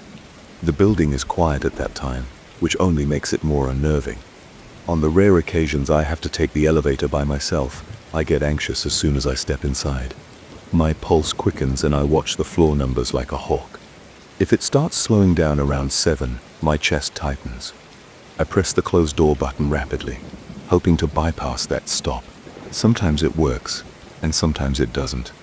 When it does stop, the doors open onto that same dark corridor. The flickering light is still there, and every time I'm alone, I feel that same cold air. I haven't reported this to the building manager because I don't know what to say. There's no proof. Some neighbors have mentioned weird noises, but they brush it off as elevator maintenance issues. I haven't met anyone who's had the exact same experience. Maybe they just don't talk about it, or maybe it only happens when you're alone. Now, whenever I'm in the lobby around 6 in the evening, I think twice before pressing the elevator call button. Sometimes I'll linger, hoping someone else arrives to ride up with me. If nobody shows up, I try to build up the courage to press that button anyway, but my finger always hovers over it. I hesitate, remembering the cold air, the footsteps, and the flicker of that hallway light. The memory sends a jolt through my nerves. Sometimes I just head for the stairs. By the time I reach my apartment, I'm sweaty and out of breath, but at least my heart isn't pounding with the same fear I feel in that elevator. People ask me why I'm always taking the stairs now, and I give the same excuses. If they press the topic, I shrug and say, I like the exercise. I don't want them to see the fear in my eyes. I don't want them to think I'm crazy. But every night when I lie in bed, I remember the day the elevator opened on the 7th floor and wouldn't close. I remember that pressure in the air as if someone or something stepped into the cabin with me. And I remember seeing the panel display 7 again when I finally got off at 9. I've never been superstitious, but I can shake this feeling of dread. I can't explain it logically. I've tried to come up with rational reasons, mechanical errors, power fluctuations, or even my imagination. But whenever I'm alone in that elevator, and it nears the 7th floor, I feel my stomach tighten. I press the button to close the doors early, praying it won't stop. If it does, I brace myself, ready to hit that button again until the doors finally close. This has been my routine for weeks now. I don't see it changing anytime soon. I don't know what's really going on with that elevator, and I'm not sure I want to find out. All I know is that I avoid taking it when I'm by myself. If I have to face it alone, I get my finger on that button the moment I step inside, and I always keep my ears open for any sign of those footsteps. If I hear them again, I'll just keep pressing until I'm safe. On my floor. That's the only plan I have for now. And that's why I stick to the stairs whenever I can. I noticed the first strange note on a Wednesday morning 2 weeks ago. It was on my corkboard in my home office. It said, "Don't forget." The handwriting was shaky and almost unreadable. I stood there staring at it for a few seconds, trying to recall if I had written it. I didn't think I had. I pulled it off the board and tossed it on my desk, thinking it might have been stuck there by accident. I didn't feel scared at first. I just felt confused. I double-checked my planner, my phone and my email to see if I had missed some appointment. Everything looked normal. I brushed it off and went back to my usual work. I live alone in a small house on a quiet street. There's no roommate, no family member around, and I don't get many visitors. My home office is a small room next to my living room. It has a single window that faces the backyard, which is fenced. My desk is against a wall. Behind me is the corkboard where I usually pin up work tasks, reminders, and small notes for the week. I keep that door locked sometimes when I'm out, but I never worried about it at night, because I'm the only person here. The next morning, I saw another note. This time it said, "It's late." It was pinned near the top edge of the board, half covered by a receipt I'd pinned the day before. When I spotted it, my heart fluttered. I stood there, staring. The letters were jagged, slanted, and cramped together. It didn't look like my handwriting. I tried to think of a rational explanation. Maybe I'd written it unconsciously. Maybe I was half asleep and left myself a note, but I had no memory of it. I checked the receipt pinned next to it. No new holes, no obvious sign that anyone had messed with the board.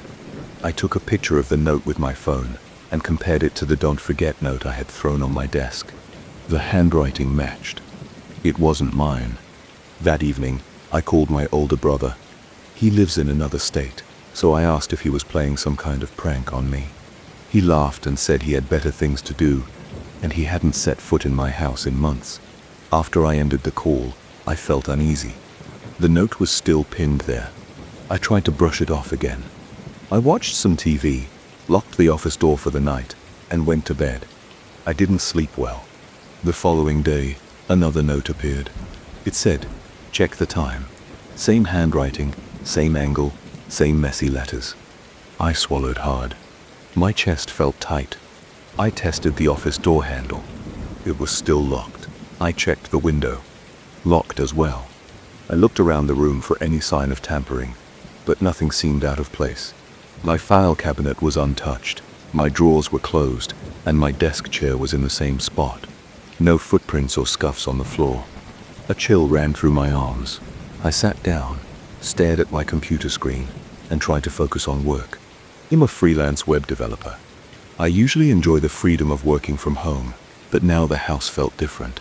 It felt like someone was slipping inside without a trace. I couldn't concentrate. I kept glancing at the corkboard.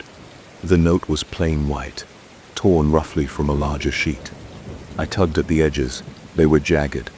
I couldn't figure out what kind of paper it was, but it looked like cheap notepad paper. I pulled open my desk drawers and rummaged through my own notepads. None of them matched. I took another picture, then crumpled the note and threw it in a small box on the floor, along with the other two. That night, I locked the door again. I pushed my desk chair against the doorknob. I stood there for a minute, listening to the quieter. The only sounds were the faint hum of the fridge in the kitchen and a low hiss from the air conditioner. The house didn't feel inviting. My ears picked up every small creak and pop. I went to bed and tried to calm myself, but my mind kept returning to the notes. I told myself I would set up some way to catch whoever was doing this, but I had no idea how. The next morning I unlocked the door and felt my pulse pound. The chair was still wedged where I left it. The window was shut, yet there was a new note. It said, "Where were you?" I felt a jolt in my gut. I spoke out loud, "Who's doing this?" But nobody answered.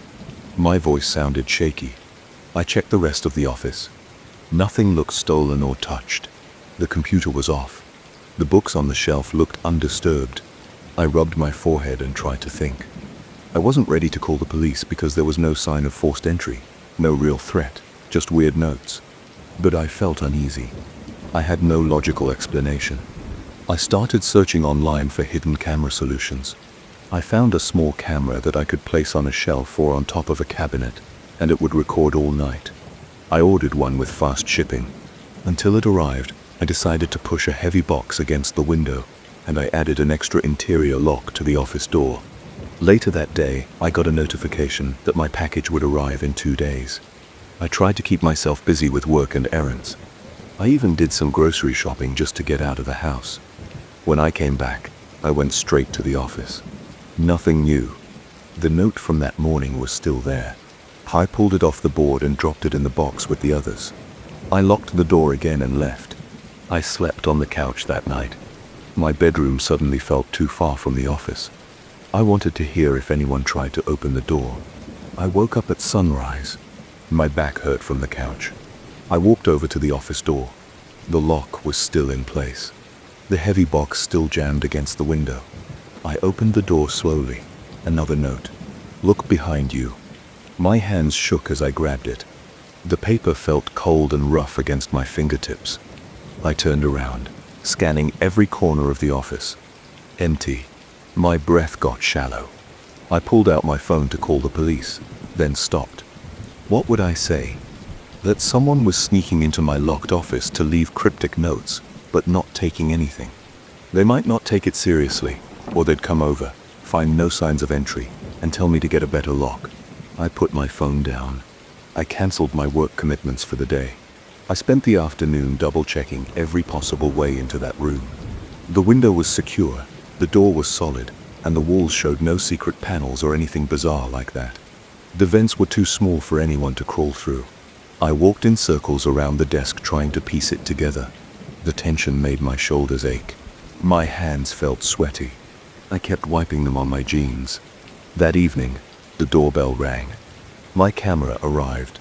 I paid the delivery guy, brought the box inside, and immediately set it up. The camera was small black and had night vision. I placed it on top of a bookshelf in the corner, so it had a clear view of the corkboard and the door. I tested it. The feed showed a wide angle of the room. I plugged in a small memory card and set it to record overnight. I forced myself to eat a microwave dinner. I tried to distract myself with a show on TV, but my eyes kept drifting to the dark hallway that led to the office. My stomach twisted every time a floorboard creaked. By midnight, I decided to check the office door one last time. Everything was locked. I double-checked the camera's status light. It glowed green. Satisfied, I left and tried to sleep in my bedroom for the first time in days. The next morning, I rushed into the office. Right away, I saw it another note, pinned neatly in the center of the board. You won't see me. A wave of panic rolled through my chest. I yanked the note off the board. My throat felt dry. I muttered a curse under my breath and went straight for the camera. I pulled the memory card out, plugged it into my computer, and opened the video file. As I watched, my heart pounded. The video showed me walking in last night, adjusting the camera, then leaving and turning off the lights. The room stayed dark and empty for hours. The timestamp crept forward. Nothing happened on screen. No movement, no figure. The door didn't open, yet the note had appeared on the board. I scrubbed through the footage frame by frame. It was the same, an empty room. Sometime around 3 a.m., there was a flicker in the recording. The entire screen went black for a few seconds, then came back. When it came back, the note was on the board. I stared at the monitor, feeling my jaw tighten. I replayed that part over and over. It didn't show anyone entering. It was just a blank gap in the recording, and then the note appeared. I leaned back in my chair. My arms felt weak. A tingling sensation crawled up my spine. My eyes darted around the office, searching for anything that could explain this. I felt sweat on my forehead. The camera didn't catch a person at all. The feed cut out for just a few seconds. I checked the equipment. The battery was full, and the memory card had plenty of space. There was no reason for it to stop recording, but it did. I felt anger mixed with fear. I tossed the memory card onto the desk. I stood up, walked in circles for a while, then went to the kitchen to splash water on my face. For the next few days, I tried different angles with the camera. I tried hooking it up to my laptop, hoping I could catch a live feed, but the same thing kept happening. A brief blackout in the footage, then a new note pinned to the board. Every time I opened the door in the morning, that sinking feeling returned. My heart pounded so hard that I sometimes felt lightheaded. Each note had a short message, like time is running or don't turn around. They all looked like they were scrawled by the same shaky hand. I saved them in a shoebox. I kept telling myself there had to be a trick or rational cause. I thought about the possibility of sleepwalking, but I never found evidence of that. I checked my phone's motion tracker apps and tried to see if I was leaving my bed at night. I found no sign of movement. On the 5th day after I started recording, I woke up with a headache. I felt exhausted, and my mind was spinning. The moment I opened the office door, I saw the new note. "It's almost over." My stomach lurched. I grabbed the note and held it up to the light. My hands were shaking so badly that the paper made a soft rattling sound. I was angry, but I also felt cornered. I set it on the desk, started up the camera footage, and saw the same gap in the middle of the night, the same abrupt cut, then the note appearing out of nowhere. I texted my brother about it. I sent him a screenshot of the gap in the video, but he only replied with jokes. He thought I was messing with him. I called a friend who used to work in security. He suggested I get a more advanced system with multiple cameras and maybe motion sensors. I ordered extra cameras online. While waiting for them, I tried to stay calm, but every night felt like a countdown. When the extra cameras arrived, I put one in the hallway, one in the living room facing the office door, and another in the backyard near the office window. I stayed awake until after midnight, listening for any sound of intrusion. I finally dozed off around 2 a.m. In the morning, I checked all 3 cameras plus the original one in the office. Each feed had the same strange gap around the same time, just a few seconds of black screen. Right after that, the office camera showed the new note. I stood at my desk, looking at all the notes spread out in front of me. "Don't forget. It's late. Where were you? You won't see me. Time is running out. It's almost over." The handwriting was erratic, the letters cramped. My mouth felt dry. My hands were cold. I wiped a layer of sweat off my forehead and felt like the walls were closing in. I stared at the locked door, the locked window and the cameras, all useless against whatever was happening. My heartbeat thumped in my ears. I haven't found any real evidence of an intruder. The locks remain intact, with no footprints, forced entry, or suspicious neighbors. The cameras only show blackouts every time. Every time I see a new note, a lump forms in my throat. I can stop scanning every inch of that office, expecting to find something that explains it. So far, I found nothing. I'm still here, still working. I do my job, eat, shower, and pretend life is normal, but I'm on edge. I jump at small noises. I check the door several times a night. I pace around the house and peer out the windows, looking for anything unusual. My nerves are shot. My back aches from the tension. Even as I write this, I catch myself glancing at the corkboard, half expecting a new note to appear right in front of my eyes.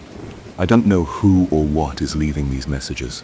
I don't know how they're getting in or if they're even getting in at all. Some days I wonder if my mind is playing tricks on me, but the notes are real. I can touch them. I can read them. I can compare the handwriting, and no matter what I do, they keep showing up. That's my story so far. I wish I had an explanation. I wish I could say I discovered a hidden entry point or a strange device left behind by some prankster, but I haven't found anything.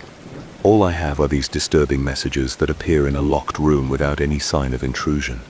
It happens almost every day, and each time my body reacts with a chill.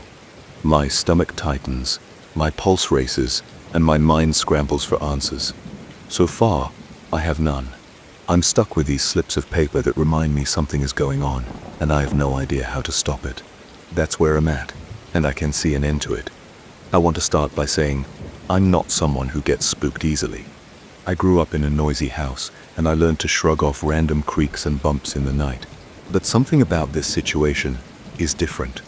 I live in a penthouse apartment, which is already the highest level in my building. But there's a small attic space above one corner of my ceiling, and it belongs to my neighbor next door.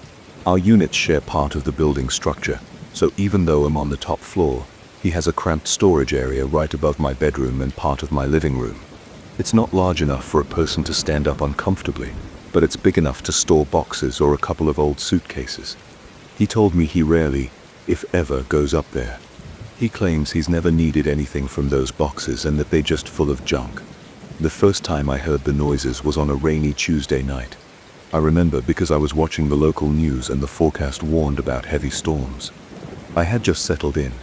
My windows were rattling slightly from the wind, and I had a feeling it was going to be a tough night to sleep. Around midnight, I switched off the TV and tried to relax in bed. A few minutes later, I heard a faint scratching sound. At first, I assumed it was a branch scraping against a window or maybe some debris hitting the side of the building, but the sound seemed to come from above me, not outside. It was soft at first, like something brushing against the floor of the attic. Then it stopped. I waited. Everything was quiet except for the rain. About an hour later, I heard a clearer noise. It was a dull thump, like something heavier dropping onto the attic floor. My heart sped up, but I tried to stay calm. I told myself, maybe it was just something shifting in one of those boxes. People store random stuff, and sometimes items move around if they weren't stacked properly, but I couldn't shake the feeling that it was more than just boxes settling. I listened for a while, but eventually I must have fallen asleep. When I woke up in the morning, I tried to laugh it off. I told myself I was being paranoid. Still, a nagging feeling stuck with me throughout the day. A week went by without any other strange sounds, but on the next rainy night, again the forecast called for a storm. I heard scraping again. It started around the same time, just past midnight. This time, it was more frequent. The sound reminded me of nails or something hard dragging across the attic floor. I also heard what I can only describe as faint footsteps. They were slow but steady, as if someone was walking in circles in that cramped space. My palms grew sweaty. I sat up in bed, straining to hear every detail. My heart pounded hard and my breathing felt shallow. I stared at the ceiling, wondering if I should try to knock on it. I decided that was a bad idea. The next day, I waited until early evening and then knocked on my neighbor's door. He's a quiet guy, probably in his late 50s. I told him about the noises. He seemed surprised, saying he'd never been up there at night, and insisting that he only had old boxes of books and some other random stuff. He assured me he stored nothing heavy or alive. He apologized if anything shifted, and said it might be the wind moving loose items. He added that he never climbs up there because it's musty and has poor ventilation. He ended by saying that if the noises persisted, I could contact the building manager to check it out.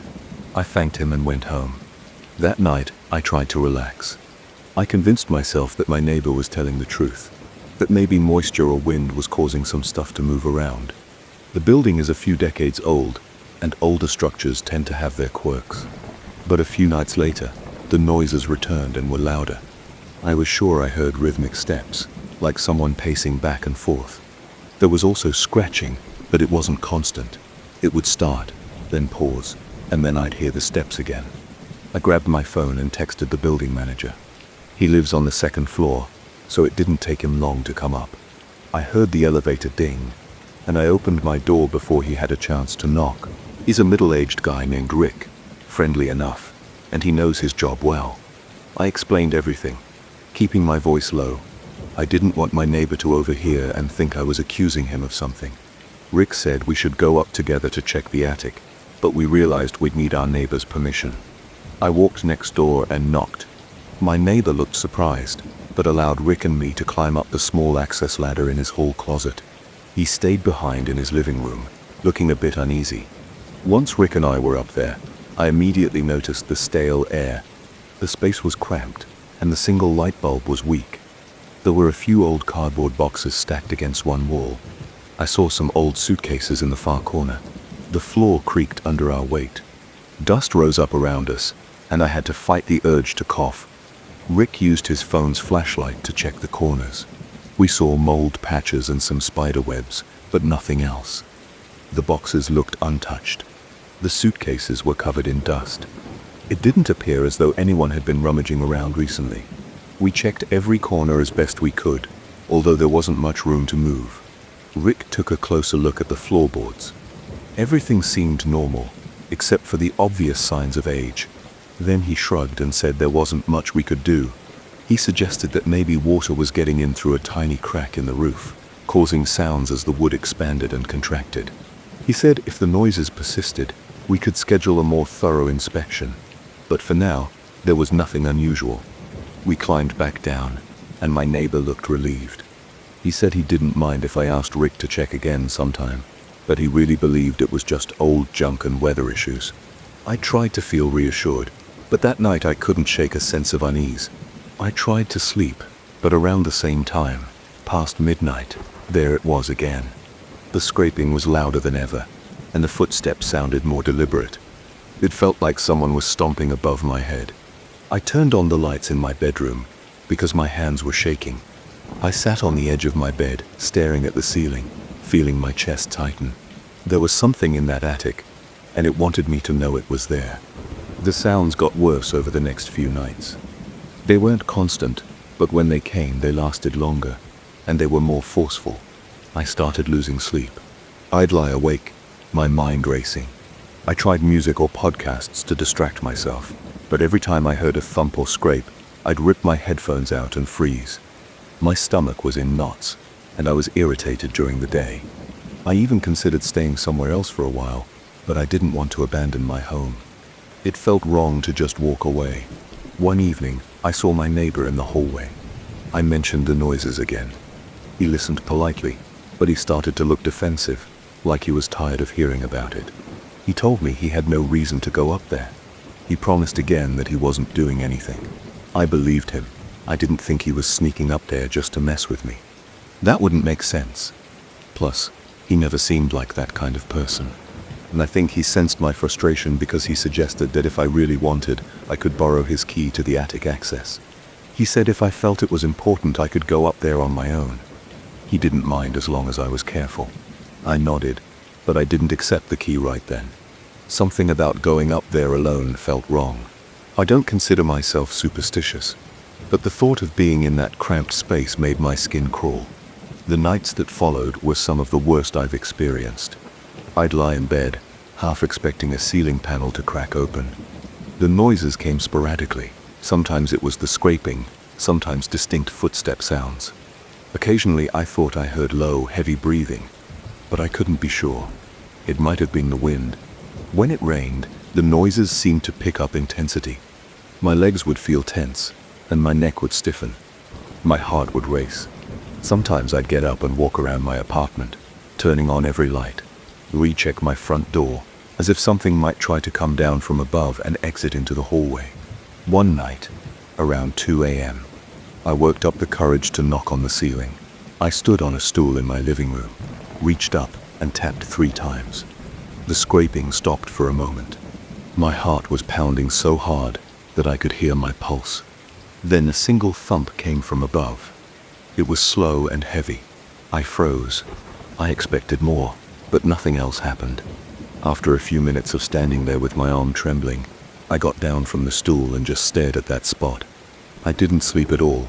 The next day, I took a half day off work because I couldn't focus. I caught Rick by the elevator in the late afternoon and told him the noises were getting worse. He said he'd try to schedule a more thorough inspection with a contractor. But he also warned me that if they didn't find anything, there wasn't much the building could do. I felt a wave of frustration, but I kept it together. Back in my apartment, I paced the living room, thinking about the neighbor's offer to let me into the attic. I looked up at the ceiling. I was sweating just standing there. I considered the possibility that an animal could have gotten in, but if it was an animal, it was big. It sounded heavier than a raccoon or a cat. Another part of me wondered if there could be someone squatting up there, but it's such a small space, and Rick and I had been up there. We would have seen signs of that. As evening turned into night, I found myself dreading bedtime. I settled on my couch with the TV on low volume, hoping maybe I'd drift off if I felt less alone in the dark. Around midnight, the lights flickered from the storm outside, and the rain battered the windows. Then I heard the footsteps again. They started above my living room this time. I felt a tightness in my throat. The steps moved across the ceiling, then stopped directly above me. I could feel sweat on my forehead, and my hands felt clammy. I turned the TV off, hoping to hear better. That's when the scraping sound started. It was harsh and repetitive, like someone dragging something heavy across rough wood. I jumped to my feet, grabbed my phone, and stepped into my bedroom. The sound followed. A loud thump echoed through the ceiling. I wanted to scream at it to stop. After a few minutes, it got quiet. I stood there breathing heavily, trying to calm down. My thoughts raced.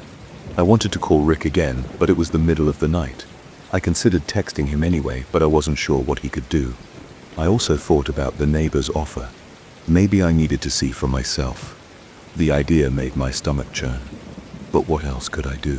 For the next few days, I tried to carry on with my routine. I worked, I bought groceries, I tried to keep busy. But every time I came home, I felt uneasy.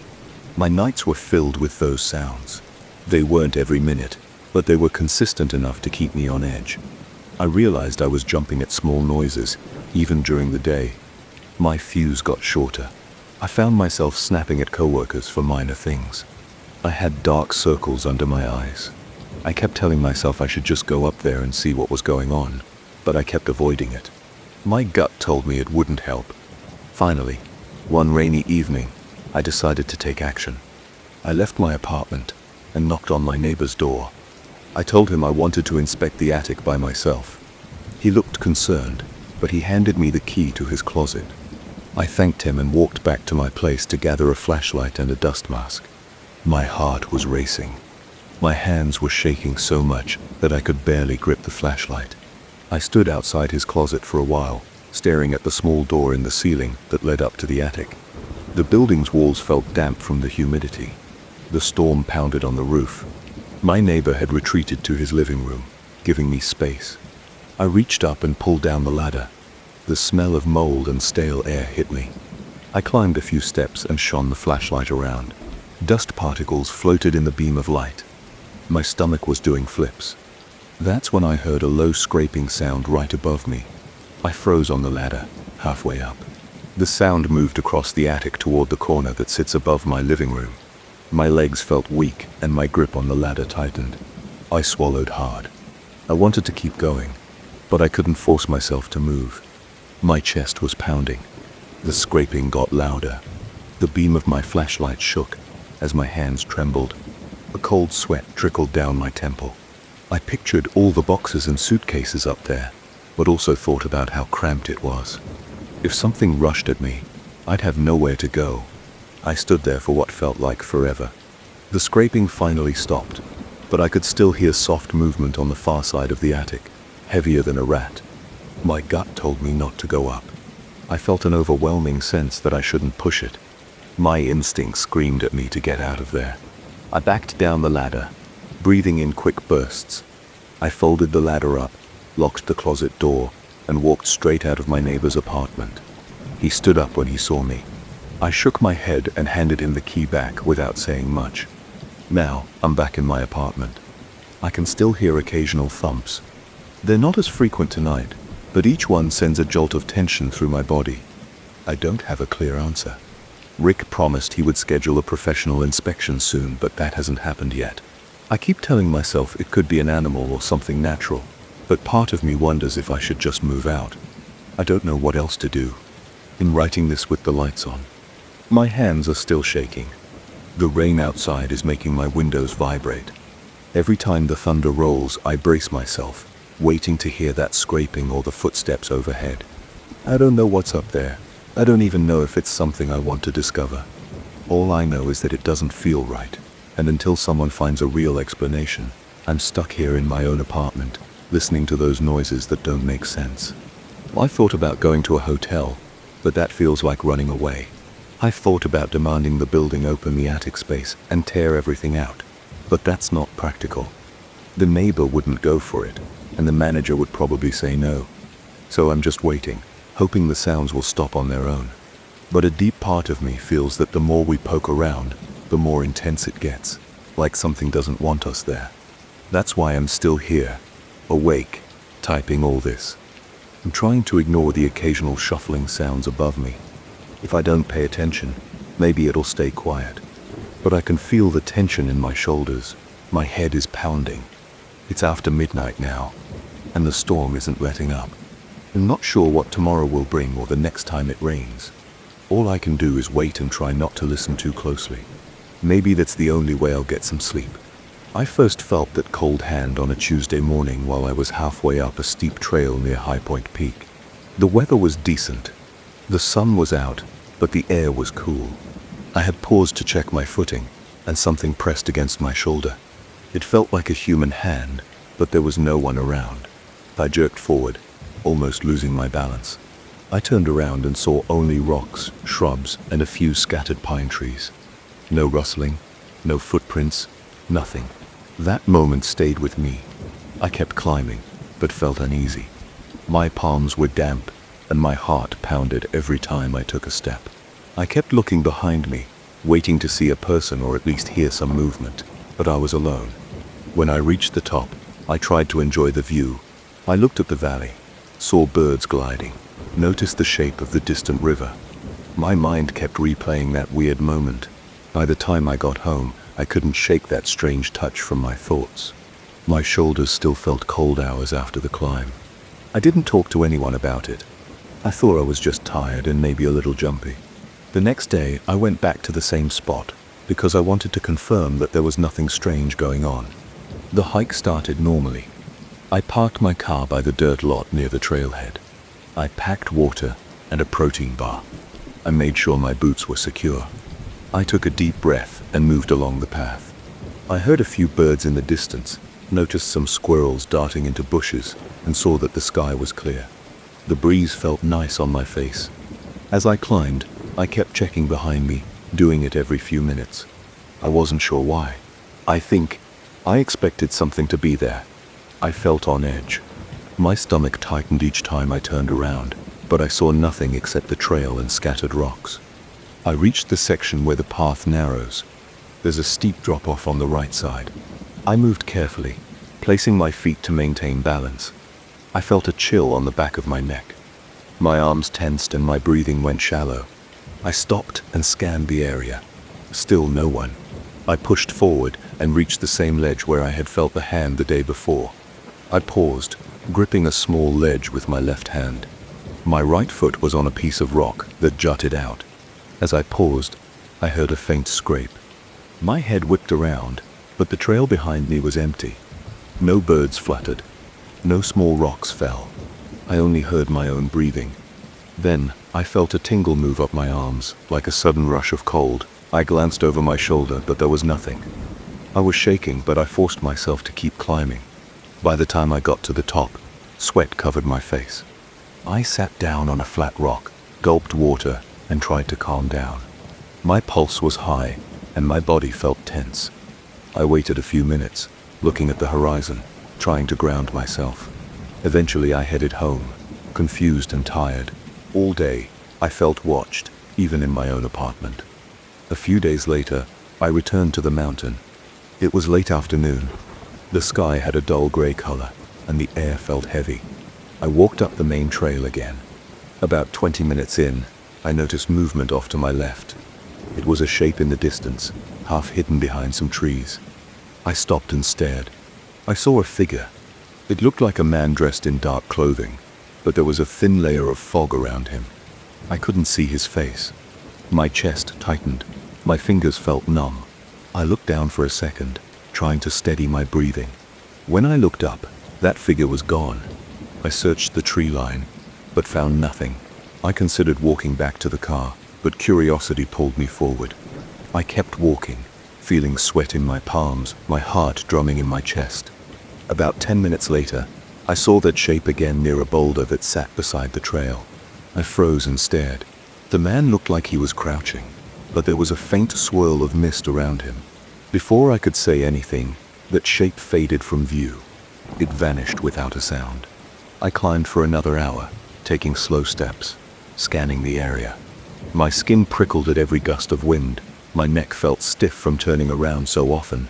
I was trying to catch any sign of that figure again, but I made it to a rocky outcrop without another sighting.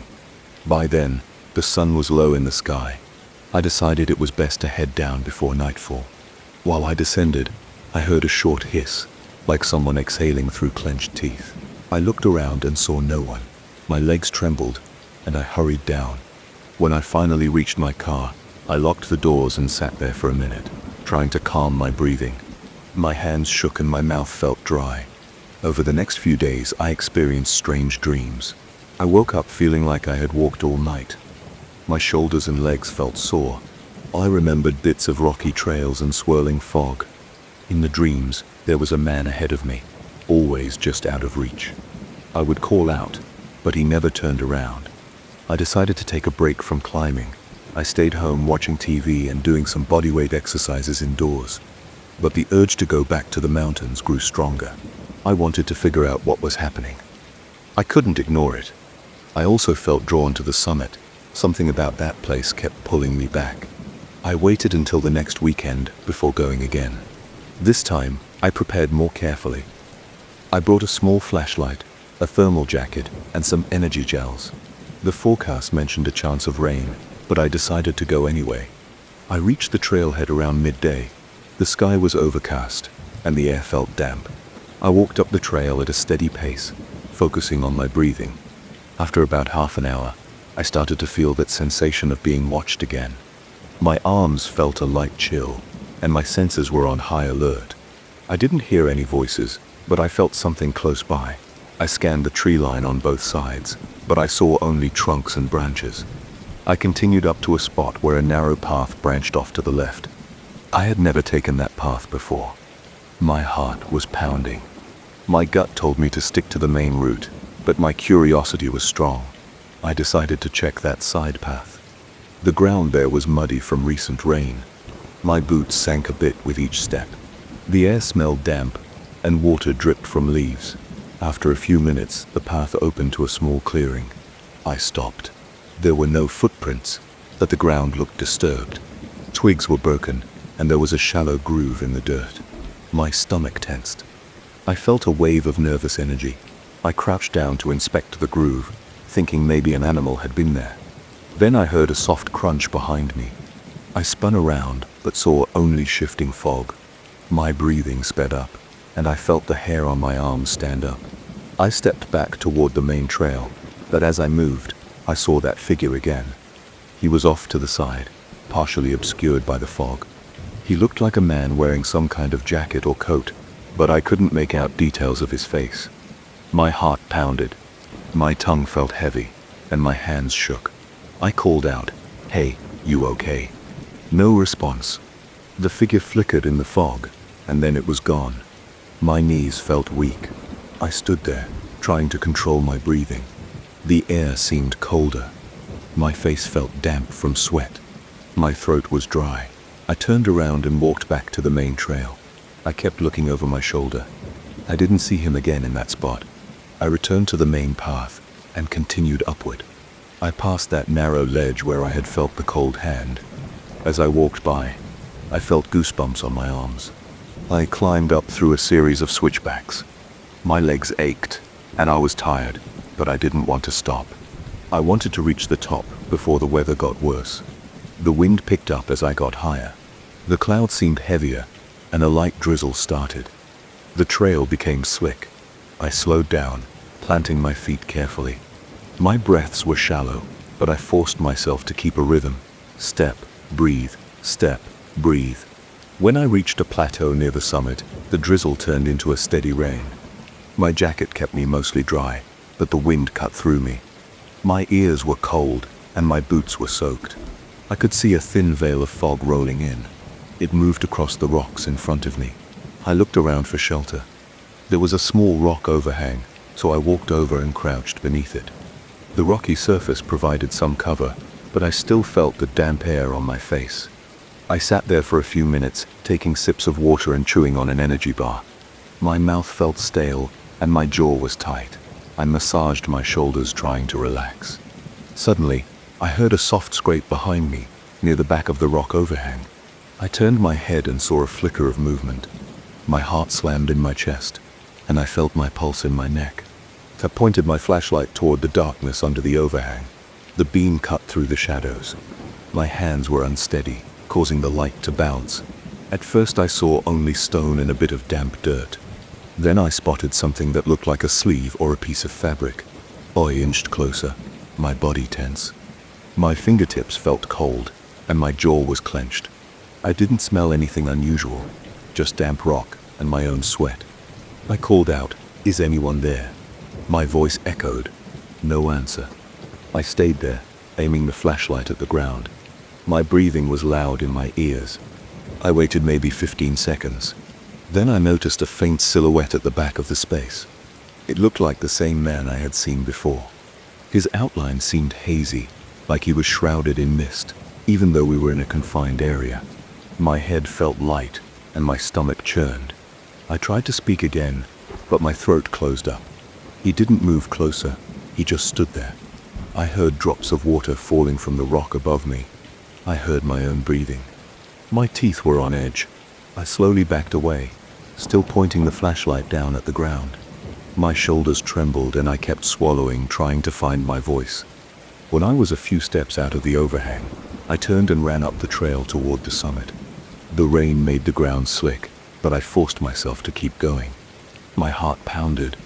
My legs felt heavy, but adrenaline pushed me forward. I didn't stop until I reached a flat area near the top.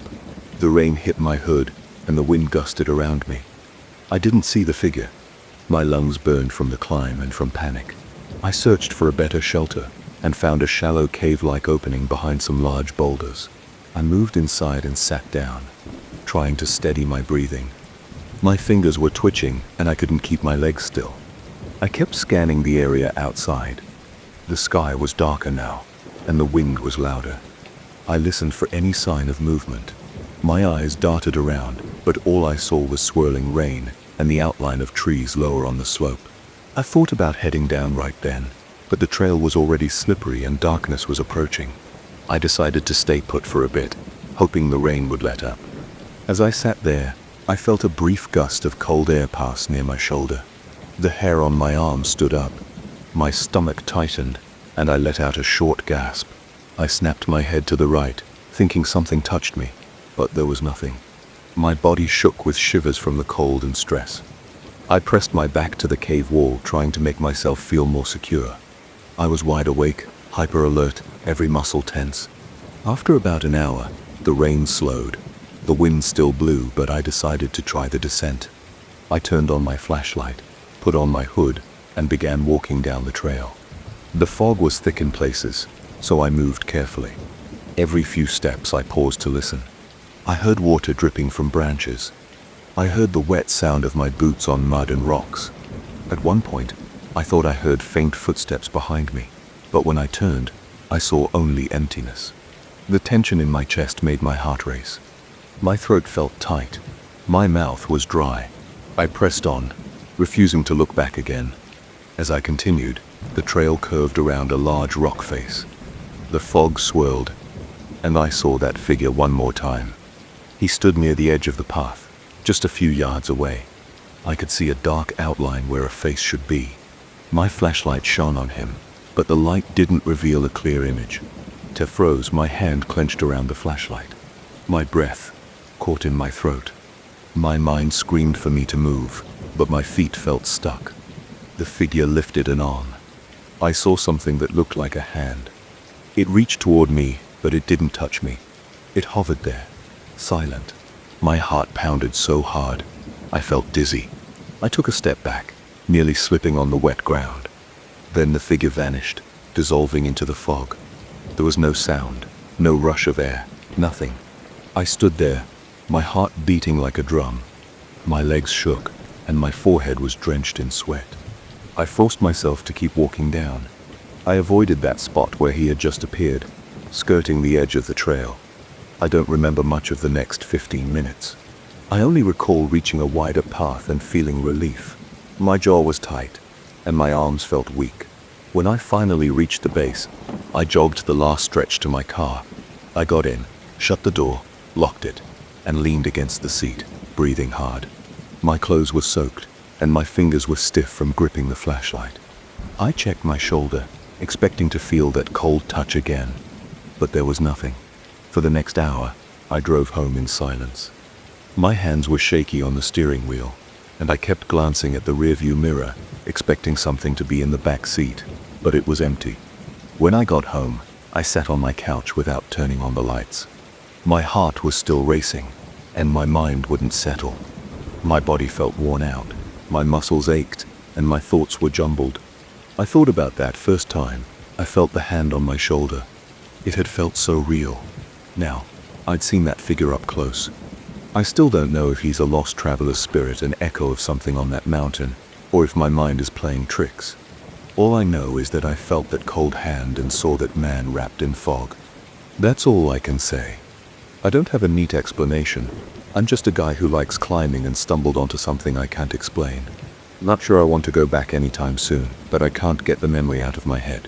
For now, I'm staying away from High Point Peak. That cold hand on my shoulder felt real, and I still get chills when I think about it. I'm just trying to get some sleep and keep my mind calm.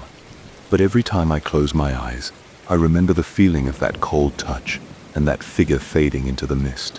I don't know if I'll ever forget it,